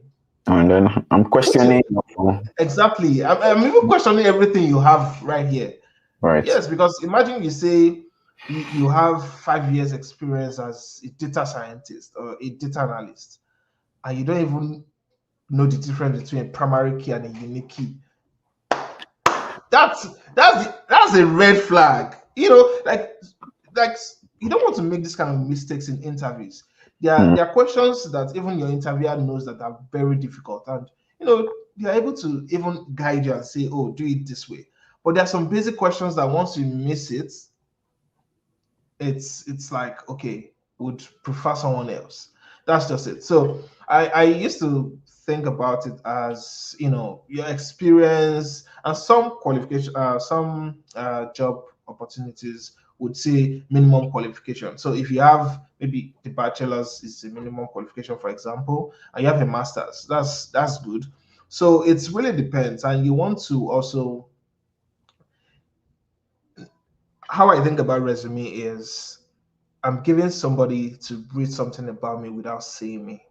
Like that's just what resume is. Like, okay, this person, I want to tell this person what I've done, right? Without seeing me. Like, so you need to highlight your projects, and I would say this, highlight your relevant projects. Like some I think it was last 2 weeks, I was reviewing a a resume for a software engineering position, and then the position person was in the resume putting how he was a gym instructor in the resume. I was like, oh, like why? What is the need for putting you being a gym instructor? instructor Yeah. in your resume and you're applying for a software engineering tech role, Hmm. right? So like Relate. exactly. So people just want to put everything they've done in their resume, 7 pages. I talked to one of Amazon's recruiter, a senior recruiter for that matter at Amazon. I was opportunity to talk with her one time, and she was like, they have a lot of resume to review every like so they can't take the time to read like 4 pages of your CV. How do you have 4 pages of CV when you don't even have 3 years of experience? Like how? Very right So, in there. like all of those things you need to put them. So majorly I just, my resume is just a one pager. I put all the relevant information that I have to. Some things are not relevant, I just take them out. Not that they are not useful, not that they don't make sense, but they're not relevant for what I'm applying for. Right. So I take them out. So I basically I think it's a weighted average. I won't say it's just oh, your degree. Sometimes the position might require someone who has a particular degree. Why? Because it is expected that, for example, for someone who is doing a PhD, it's expected that you have more expertise in doing some level of research, some independent research, like you can go sort out things yourself. For Hmm. someone who is, maybe did bachelor's, only has bachelor's, maybe the person will still need some help or whatnot. So Yeah. it also depends on what is needed, for the role at the time. So yeah, I think it's a weighted average. It's not like you just have to have projects and then, but yeah, you need to showcase your projects. It's very important. You need to talk about the impact of what you've done, right? So you want to emphasize on, okay, I did this thing and this was the impact on the organization or on your team, on the process. Okay, I optimized something. It was taking 20 hours to run, but with my optimization, I was able to reduce that to 15 hours. Some people are not even reasonable in what they say. They say from 20 hours is now running in 2 seconds. Haba. Are you a magician? So Oh, yeah, you need to put into consideration a lot of things, come into play as to why you know you get past the resume screening stage. So yeah, a lot of things come into play. okay. Now talking about resume, a curiosity I've had, and I guess a couple of people here too have also had it. So let me just ask you about the ATS. So ATS is like we've heard it's some form of software that whenever you apply for a job, it's all resumes go into it, and it's just some that it recommends for the next stage where recruiters now see. So um what's your opinion on that from the conversations you've had and your experience too? Yeah, so I know like for Amazon, the recruiter specifically told me they don't use ATS, they manually check these resumes. So, but for I mean, I've seen some patterns, especially if you are using Workday or so to apply for jobs. Like, they are formatted in the same way. And so, one thing I always do, right? So there are some times you want to apply for jobs, and they say it will ask you to upload your resume, and then it automatically fills out something for you. So when I upload my resume and it's probably feels something that is wrong in the wrong in a field, I know that that's typically what the ATS software is going to do. Mm, So mm, I try to like modify it and see the improvements. Oh, okay, now it's working. My education is going to my education. My skills is going to where my skills should be. It's not putting my skill in this because imagine I build a filter and say if skill contains Python, Java, accept. And then it was education that went to my skill, wow. right? And I think I read an article recently that I don't know the company, but I know like their ATS software was malfunctioning and it was just filtering out the good candidates, right? So that's possible, right? So, and one other thing, because like I mentioned again, like I said, going to the stream early is very important to get clean water. Yes, because I think I I've need. even done something like this before, even on a dashboard. It was a job stuff. Was a personal project I worked on for a company where we automatically filter out something, and we don't even it don't even come up. Mm, So now, what I've noticed is you also want to look at when you're applying. Sometimes I don't stress myself. Like if I see that this job ads has been there for like 60, 100 days, I just do not bother, right? So I just so that's where you want to set alerts, right? You set mm, alerts. Like some of these companies, you can set an alert if there is a new job posting about your field, and your position and all that. So I set alerts, and I got I get alerts. I get alerts like, okay, this XYZ is recruiting for this position, and I apply right away. My resume is always on my phone or my laptop. I'm always on my laptop most of the time. I just apply. I just pause for like 5 minutes and just apply straight up. I'm telling you, this is when I saw my Google job. I applied and I sent the link of to apply to like some of my friends. I think the next 2 days it was gone. mm. Yeah, it was gone. I was like, I used the same link I sent to you. So imagine I had applied 2 days late. I'll Wow, probably not be here missed it. today, Wow. right? So you want to be timely. Yeah, Timeliness is everything, right? So you want to be getting timely in what. what you're doing. Yeah.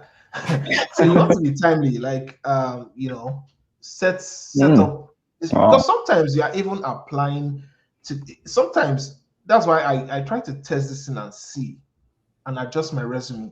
So sometimes you are even applying, not because the ATS filtered your this thing, you're applying when they've already closed the job. The stuff is just there. Like apply to this job. They've already secured who they want to get Mm, for the job. So sometimes some HR personnel don't remember to take the job take it posting off. down.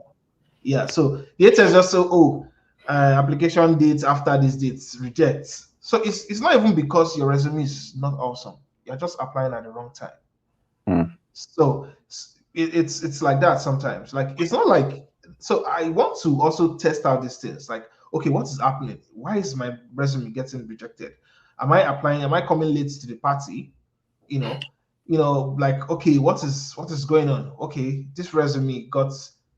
In fact, if I apply for maybe any Amazon job, I must get interview invites because I've so my I knew like okay, these are the things that you know. So anytime I just apply for certain kind of jobs, I just know okay, I need to start preparing for the interview because I know that this will probably come true. Why? Because I've over time, and this is optimize something your you have to resume. optimize my resume. So this is something like you have to like look and not just say I got rejected. Like sometimes reach out if you have like a correspondence or someone you can talk to. Maybe the HR reached out personally. You can ask them, why was I rejected? Please give me some feedback. Take those feedbacks, incorporate them, and even sometimes no bad feeling. If you even do an actual interview and they are not going further with you, um, reach out.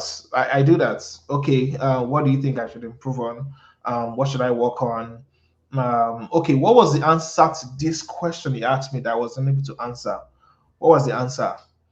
If I don't find it on Google or something, I ask them what. And sometimes I think I did the I did an interview for I think it was JP Morgan or so, and the recruiter asked me a question, that I should mention. It was a basic question, example of machine learning algorithm, and then I mentioned, KNN, blah blah blah blah blah blah, and she was like, she was so obviously, sometimes we don't get lucky. Like you're being interviewed by someone who is not even a domain expert in that field. Okay. So probably she had the list he was working with. Exactly. So Because these she was are like, machine yeah, algorithms. yeah. Like I was like, what do you mean? Like he said, Wow. that's not all. I don't. Okay, so what does mentioning all the machine learning algorithm? What does this?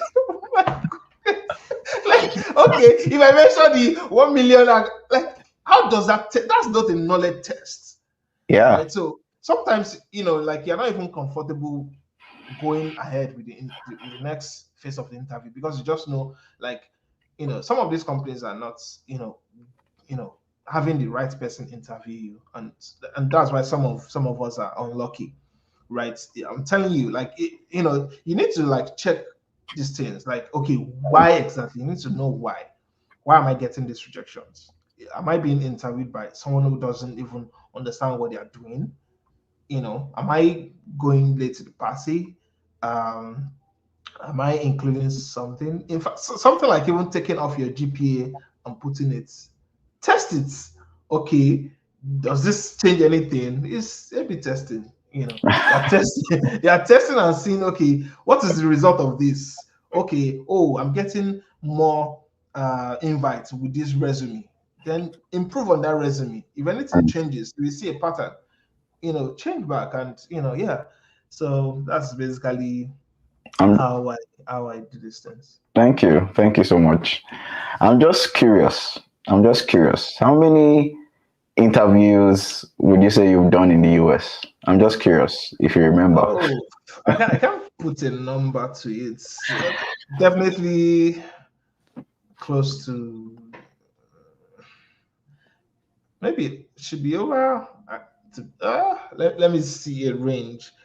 Should Okay. be should be should be close to 30, if not, yeah, close to 30.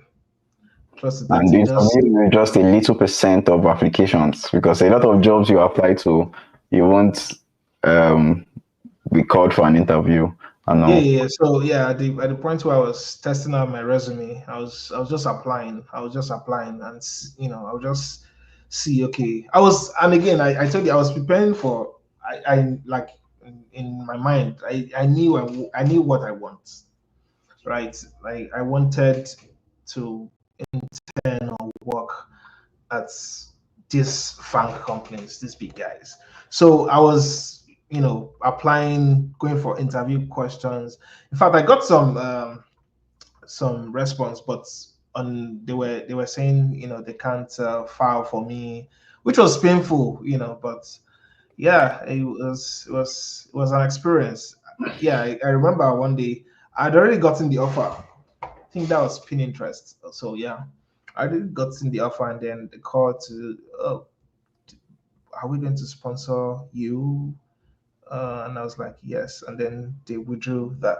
That was a painful experience. So, Oh, and again, that was like one of the reasons why I said, you know what, like, why do I want to go for the small fish when I can go for the big guys? Because these guys would literally just take care of that for me.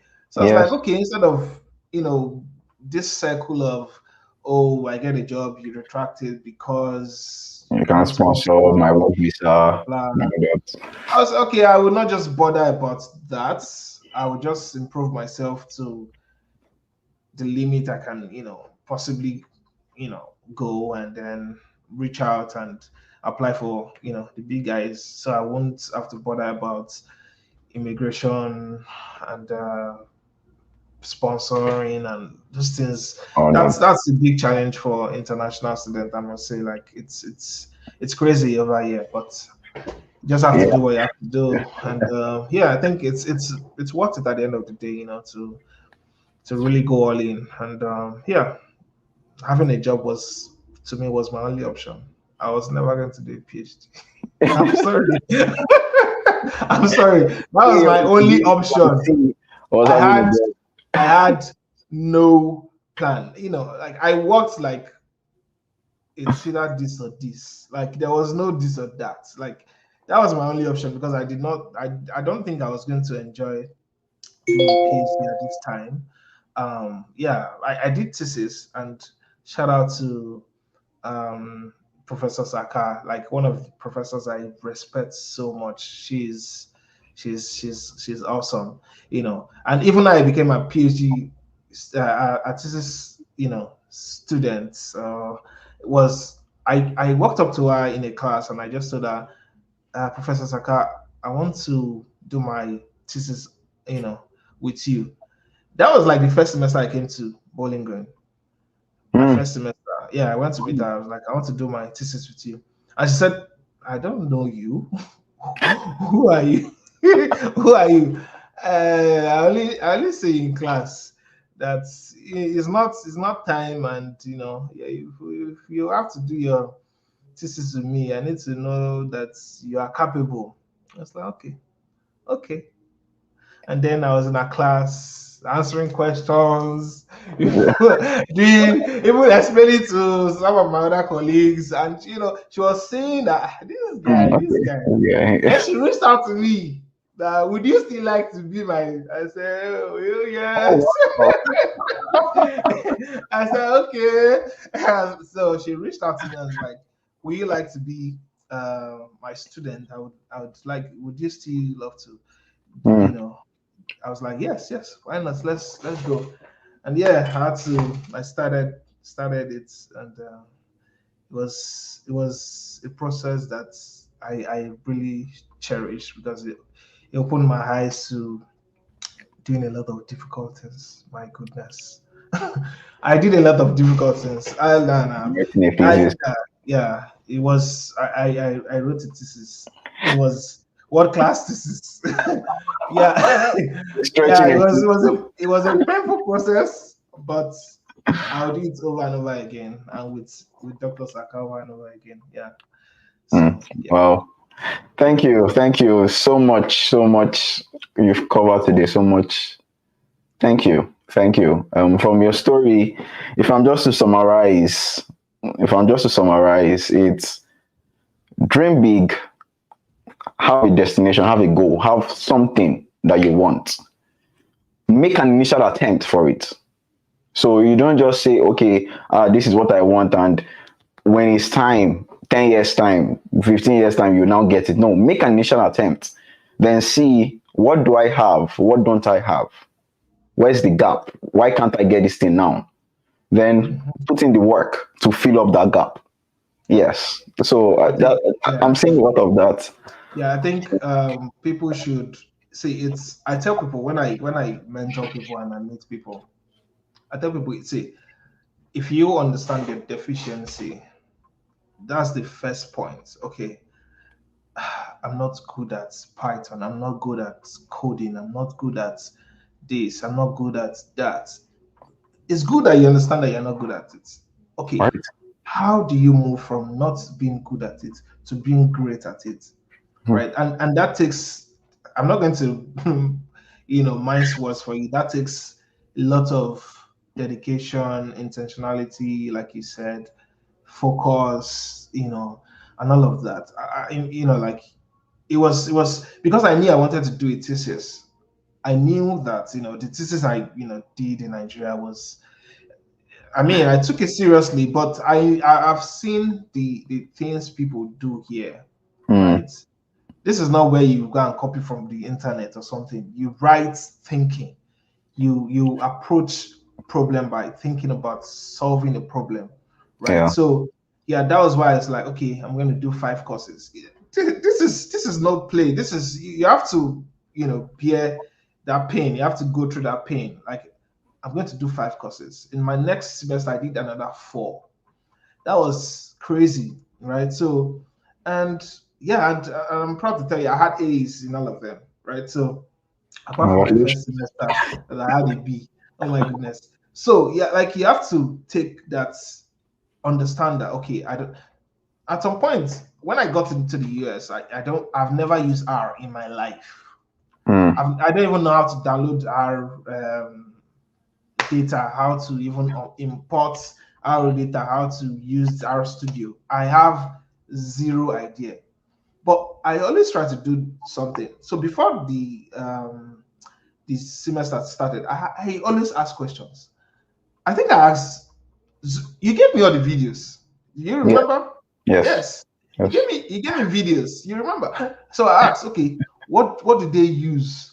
Okay, what are the things they do? So I start early. I start looking at R early. At the end of the day, I was in the Mm. class teaching people who already know how to use R. So it's about taking that step, and timeliness is very important. Like Mm. timeliness, like do things, be proactive. Maybe that's the word. Yeah. Do things early enough, and I'm I sure remember, I remember, as you said, yeah, I remember, yes, the yeah, video yeah, stuff. And this yeah, was before classes started. Like, yes, you just yes, came yeah. I and, just came. yeah, you're already asking Yeah. these courses, you don't have resources, materials, and, Mm. yeah, like being Yeah. proactive. Yeah. Thank you. Thank you. Just to reflect, what do you miss about Nigeria? Nigeria. I miss that I can go and buy suya. I miss a lot of people back in Nigeria. Obviously, family. Now we just have to FaceTime and call, do video calls. So yeah, I miss that part of me, and yeah, some of my friends too. But I mean, happily they are also like in another country, so we talk regularly. And time, Okay. I play games too, just to connect to people online and stuff. But yeah, lots to miss about Nigeria. You know, I can just play loud music. Sef. You can't really do that here. He can play loud music and before they will arrest you. Yeah, but yeah, I miss that a lot. Just going out at night to see like your friend in the next building, or see your friend in the next street, or see Mm. your friend just taking a bus or a cab. Yeah, your friend is probably in another state, like four Wow. hours away. Yeah, I miss those things, but I think it's worth it. Having there's also one thing I would say is, no matter how viable your seed is, the soil still determines its yield. So like Mm. if I Right. was in Nigeria, I'd probably still be doing some remote work, but yeah, I'm here to achieve my dreams. And like I always say, like I think that was Genesis 13:14. Look as far as your eyes can see, and I would give you this land. So yeah, I dream big, very big. So sometimes my dreams are scary to people, and like, what's a lot of people told me, like I was whining myself. I can't get into Google. I remember those conversations and those talks. I was like, okay, okay. But then, like people have their opinions about you. Yeah. What do you say about your own self? And yeah, put in the work. I'm very sure that you will be able to. You can do it. Trust me when I say it. But you have to put in the work. It's not as easy as I'm saying it right now. I tell you, I still just wake up at night randomly. Yeah, because it's something that's been imprinted in my soul. So yeah. Thank you. Thank you. Before we hear your final advice for people that want to study in the US, I just want to go through the charts and see what people have to say and some questions as well. So this is Priska hailing you. Um, Priska, then Veronica, we are here again. Veronica connecting from Ghana. So she said finally a person with engineering background, yes, is here. yes. Okay, then she's asking, how is the transition from engineering to IT like? What are the challenges you faced? Looking back, are there any regrets? Looking back, regrets? No, not one bit. So yeah, I mean, transitioning from engineering to IT. I think for me, engineering is more, like mathematical, quantitative. You do a lot of things, and I was pretty good in engineering, I must say. And community, is very important. Learning and asking questions. I believe in something, right? Mm, Like, if, for example, my friend used 3 months to learn Python, I'm very sure that I don't have to use 3 months to learn it because one, they probably learned during the process. Then, like knowing what I know now, I know the materials to give a newbie. Like, Mm. okay, you don't need 2 years to learn this thing. You can learn this thing in 4 weeks, right? If you do it this way, right? So I ask questions like, okay, and that's what I do. Even while I was in engineering, I meet like my seniors and say, what's I mean, like I don't know. So I get to identify the really good people, and I say, what course gave you the toughest challenge? You Mm. know, and I already have that at the back of my mind. And that was a mistake I made when I came to BGSU, like in my first semester. I did not ask that question, and I almost fainted. I came in to be doing. I was doing Adobe, Spark, Jesus Christ. Hey, ADH. Oh my, no, no, no, no, no, no, no. And there were other courses I could have chosen, but Mm. I literally did the most difficult courses in my first Semester. semester coming to the US. Ah. I could only pull through because I was like, no, I'm not going to let this slide on, especially when I had 36% in my first course. I Mm. was like, okay. I no, I went above and beyond. That's what I would say. So yeah, I ask questions. What's the difficult thing? About this thing. How did you learn this thing? Did you use videos? Did you? And you also have to understand yourself. I probably Yeah. learn faster watching videos. Probably you learn faster reading books. You need to understand, okay, what works for me, right? And that would, help your transition. Like, okay, this is what works for me. This is what I have. And you should also be able to filter things that people tell you, because sometimes people tell you things that would even take you backwards. So you need to be able to filter things you get to hear from people. Thank you. Thank you. So this Keith Telma saying, hey, hi to you too. Veronica was like, hey, 30. Yes, when you said you applied to 30 schools. Yeah, Priska is saying grad information sessions, way to get application waivers. Yes, Yeah. I really agree to that. Please, anywhere you see an information session, try to attend. Um, okay, Dave is saying attending sessions and applying to almost 30 schools, and you say you weren't serious. You must be a natural hard worker. Of course, you've heard that. You heard all the stories Yeah. and the midnight candles. Okay, Dave is also saying, how did you manage to get references for 30 applications? Oh, interesting. Interesting conversation. So for me, and I need to also say this, like you need connection is very important, and keeping great friendship, not just among your peers, even people ahead of you. Mhm. And like I talk to people these days, it's very important, especially even in the US. You want to move from company A to B, you want to move from team A to B. Keeping friendship is very important. So I reached out to my professors, and of course my lecturers. They know me because I was a student, and I was always talking in class, engaging them, asking questions. So they know me. Like, I heard of stories of people going to some of these professors that like, who are you? I've never seen you before, right? So they know me. And one thing I did, right, one of the tricks I did was, so for example, I know that if I'm applying to a US school, if I once you fill in the record of your recommenders, they send them maybe a link or something, right, to Mm, fill. So yes. what I do is, let's say I have 5 schools, I fill all the details except the recommendation letter, and then I sit down at once and fill that recommendation letter spot for all the 5 at a go. So because I don't want to be calling, I want to also put myself in their position.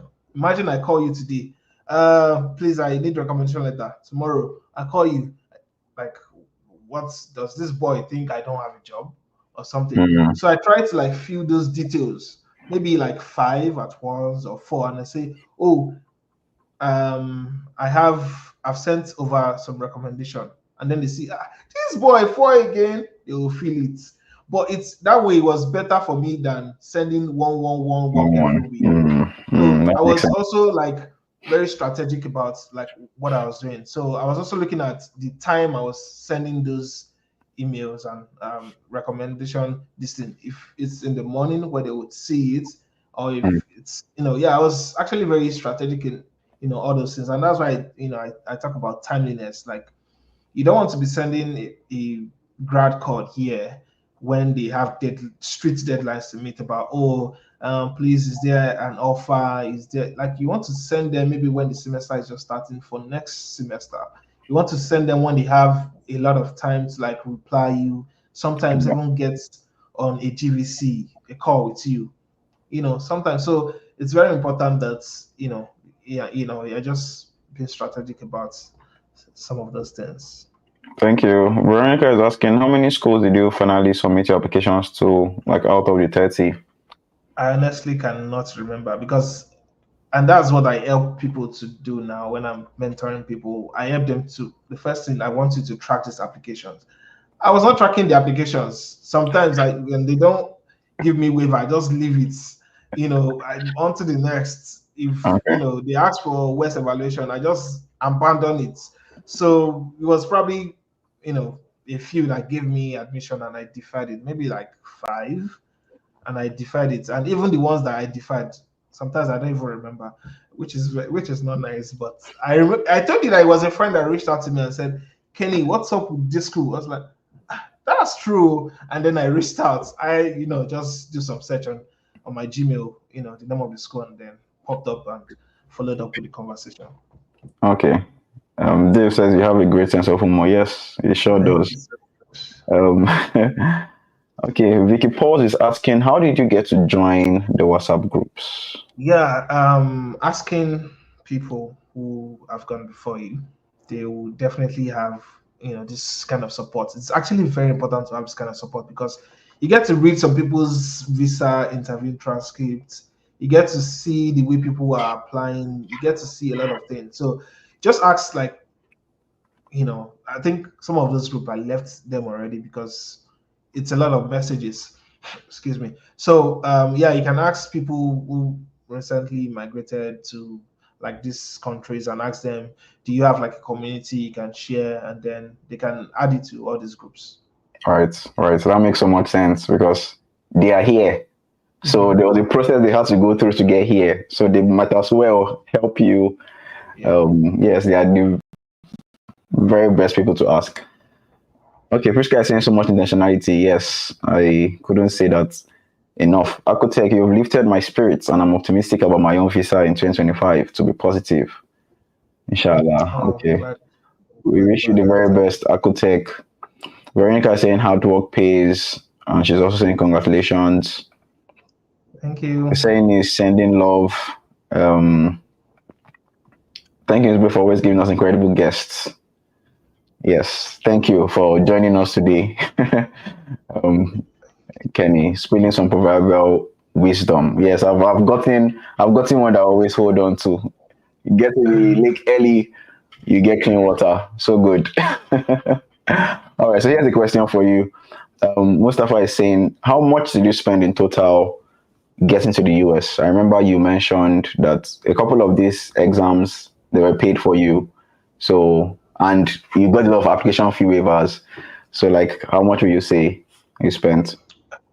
On the admission, I didn't spend. I was not going to spend my money on application fee waiver, so I did not spend until I got to this school, and they said I must pay after bringing me to the US, but I had to pay. But apart from that, I think the only thing I paid for was like my visa fee, service something, and Service and fee. that's why it's very good to also, like, when you join these groups of applicants like you would see, you'd find people who are even in the US on those groups, right? Because at the time I could not pay for my service fee myself because of the dollar limit in Nigeria. So it was someone over there that, that had to pay for me. And so you must build that. You can't just reach out to me today. I don't know you. It's that I should come and pay for service fee for you, right? I don't know if you want to defraud me. That's just the truth. Like, like you have to build this relationship. You have to be in Relationship. this group Mm. so they know you are okay. I know this guy. Oh, this guy. Okay, okay. How much? Okay, some of them will say send me the money. So sometimes too, there might be fraudsters on those groups too. So you want to build relationship and connect with people. It's very important to connect to people, and you just never know when you need their help. Okay. This is Blessing saying, Kenny, can you talk more about the AI class? My that was my first class in Shout out to BS. Blessing. It was crazy. Like, do you, no, that was. I just think it was because of the kind of person I am. Um, it was challenging. Trust me, I did my best to get 36%. To put it Mm, in context, mm. at the time, my first test, I went back home. I was laughing. I did not cry. I was laughing at myself, like, ah, first class when you don't go get 36%. To hey, so I was laughing. I called some of my friends and we laughed about it. That this is how they want to send you back to your country. Oh. So I was laughing about it, but I knew, like, okay, I don't have statistics background. I had to read a lot of stuff to understand that class. And like I said, always ask for help. The worst that they would say is no, right? That's the worst they Mm. would say is no. So reach out to people who understand the course better than you are. This is a place where you are not competing. I'm not carrying first. You're not carrying first. I just want to understand what I'm doing and move on and pass and be great at what I do. So reach out to people that can help you, and sometimes even reach out to the professor. Yeah, I had like several one-on-ones with the professor to explain. I don't understand this thing you did in class. Like, okay, this is what I understand. Oh, how you're thinking about this is wrong, Kehinde. This is how you think about it. This is what you do. So yeah, it's yeah. That's one of the culture, shock too. Like in this part of the world, like people are willing to help. Like there Yeah. is no knowledge hoarding. Like what do you gain? Someone would know A and not want to share. That's crazy. So just give freely. Freely have you received. Freely give. Love that. Okay, so I would like you to answer this, Kenny. This is from Emmanuel. He said, I got tuition scholarship but no living expenses and I don't have the money. Can you counsel and help? I will answer, but I would just like to get your take on this. So tuition scholarship, it depends. Like if you can waive it and save, I don't know, like your current situation, and you can also look for maybe external graduate assistance or external funding. You can source for external funding, like maybe in some other departments related. You know, you can source for extra funding. You can source for grants, and sometimes you can risk it all by taking a loan. See, is I'm not saying you should do, but sometimes it's worth it. Like, Yeah, trust me, you know, yeah. if it's something that is reasonable, don't go and collect loan that you cannot breathe again. So yeah, like just if it's you need to ask yourself the question, because I really asked myself before leaving, why do I want to go? Why? I mean, I was fairly comfortable in Nigeria, but why do I want to go? Like, I knew, like, Nigeria was it was like I said, a seat can be viable, but the environment Soil matters. The soil determines it for matters, you. yeah. So I just knew I had to leave, and I was going to leave either to the US or the UK. I was going to leave. Yeah. Okay, thank you. Thank you. Emmanuel, congratulations on your admission and tuition scholarship.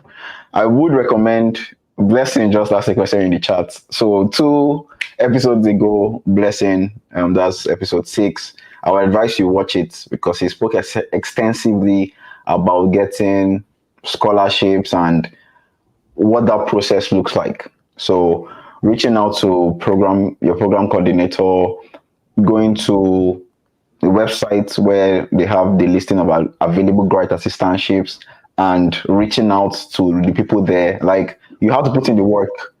Kenny has spoken a lot today about the effort and the things that he puts in to get what he got. and we are celebrating him for today. So I would recommend you watch that, but also reach out for other opportunities. Yes, apply for other opportunities. Look for them. Ask questions.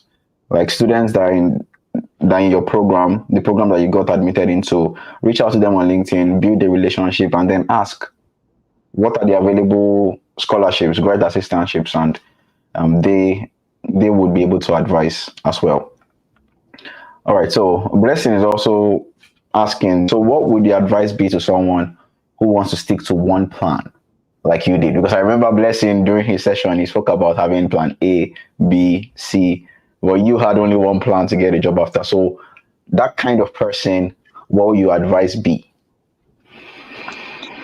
I would say number one, believe in yourself, right? So believe and be ready to put in the work.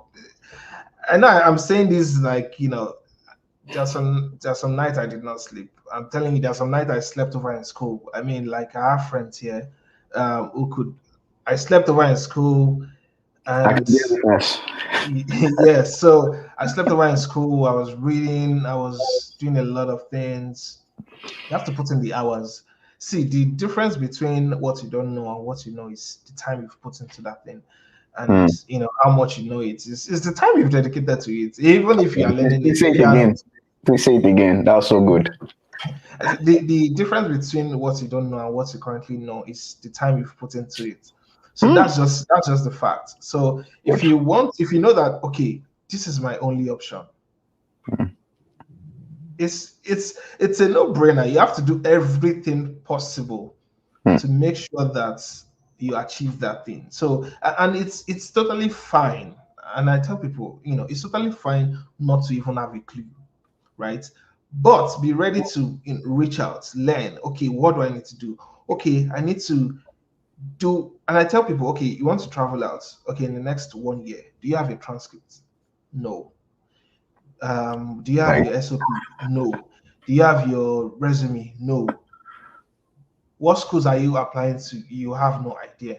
You need to also be able to take out that time to, like, you know, when I mentor people, I say, okay, what schools now? Okay, this school, this school, this school. Okay, I check your so many things are involved. Like preparation is very important. You need to be strategic, like be very strategic. Like that's timeliness, being strategic and putting in the work. When people are sleeping, you're the only one that knows what's keeping you awake. Right. So yeah, so when people say and have a balanced life, even with all these things, I was probably going to parties more than people. I was still, traveling. Yeah, Yes. so I was still traveling. So try to have a balanced life. Know when to take a break. That's what I would say. Know when to take a break. Know when to, close your laptop, sleep, see a movie, come back. So you need to plan. So you know that, okay, I want to get to point A to Z. Okay, I need to like I have to crawl first. Then okay, walk, and then there will be a point where you are good to go and you can run. You're So on. don't run first. Like you are going to get overwhelmed. You're going to get burnt out. You're going to get frustrated. You're going to even transfer aggressions to like your friends, your partner, and all of those things. So yeah, know what you want to do, know your deficiencies, and work towards the goal. And I tell people, don't, like I always tell my friends, like don't overwhelm yourself by doing 70 things. You know, like do it over time. Okay, if you dedicate, I'm telling somebody today, dedicate 1 hour to something every day, and reach out to me in 3 months. You will not believe what 1 hour in a day would do to transform your life. Just 1 hour in a day. In fact, you can make it 45 minutes. And and I know everybody on this call has 45 minutes to spend a day. I'm very sure of that. Yes, for I sure. know. Yeah. Sure. Yeah. Wow. So that's a challenge. That's a challenge. That's a challenge. Dedicate 45 minutes or 1 hour every day to something for the next 3 months and see how your life will transform. It's something that you said that is really profound And that's why I was like, you should say it again. The difference between what you don't know and what you know is just the time that you've put into it, which is so good. Thank you. Thank you so much. Vicky saying congratulations to you, Kenny. Your story inspires me. And then Priska is also saying, I'm a witness. Kenny is so resilient. Yes, sleeping in school and all the wonderful things that he had to go through. Not advisable. Don't sleep in school. Thank you. Thank you so much. It's been a wonderful time. Before we wrap this up, any final advice for anyone who wants to study abroad on a scholarship and hopefully get into the big names just like you? What's your final advice for that person? I want you to speak to that person. So I'm going to tell you straight up, it's possible. Your dreams are valid. And I'm not trying to be a motivational speaker. I'm telling you real life story. Your dreams are valid. Your background, in a way it plays a part, but you can change that story. Your deficiencies, it's only a deficiency because you have not nurtured it. And you can do, some things I know today. When I look, I'm telling you the truth, there was a statistics textbook. The day I bought it, I almost had high blood pressure. When I was seeing the calculations and everything in the book, I was like, who wants to do this? But looking back now, it was just like, imagine where you were in GSS1. You had a tough time. Imagine going back to GSS1 to do the coursework of a GS1 person. You'll be like, is this what gave me a headache? Right? It's just time. It's just dedication. It's just putting in that work. It's just that extra 1 hour you give to studying that thing. It's just asking those questions. It's just going and asking and doing it the right time, and is believing in yourself. I tell myself, even I've heard so many times, like, you're whining yourself. Yeah, you must be a joker. How do you get into Google? You just finish masters and enter Google like that. Now, people that have 10 years experience, they're not there. I was like, okay. Or you believe in yourself, and and I believe in God. So, and you believe and have faith in Him. And I'm very sure that your story is next. And please feel free to reach out to me in any way I can help. I will. And that's what I was about to ask you now. Thank you so much. How can people find you? How can people reach out to you? Yeah, if you want to text me directly, you can, on Twitter, Born of Data. That's my profile name, and on LinkedIn, Fagbamigbe Kehinde. I don't know. I'll put the links to all of this in the description below, so you can just have direct access to him. Thank you. Thank you so much.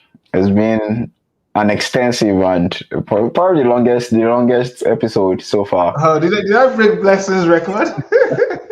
The longest episode so far. Like it's so good. It's so good. Thank you. So many nuggets that you don't see online. You rarely hear from people. We've learned a lot. Thank you so much. Thank you so much for joining us today. Thanks for having me. And everyone, thank you so much. Thank you for tuning in to another episode of the USA Playbook Podcast. Till we come your way again, keep going for your dreams. Remember that it's possible. And I'll see you again next week. Bye.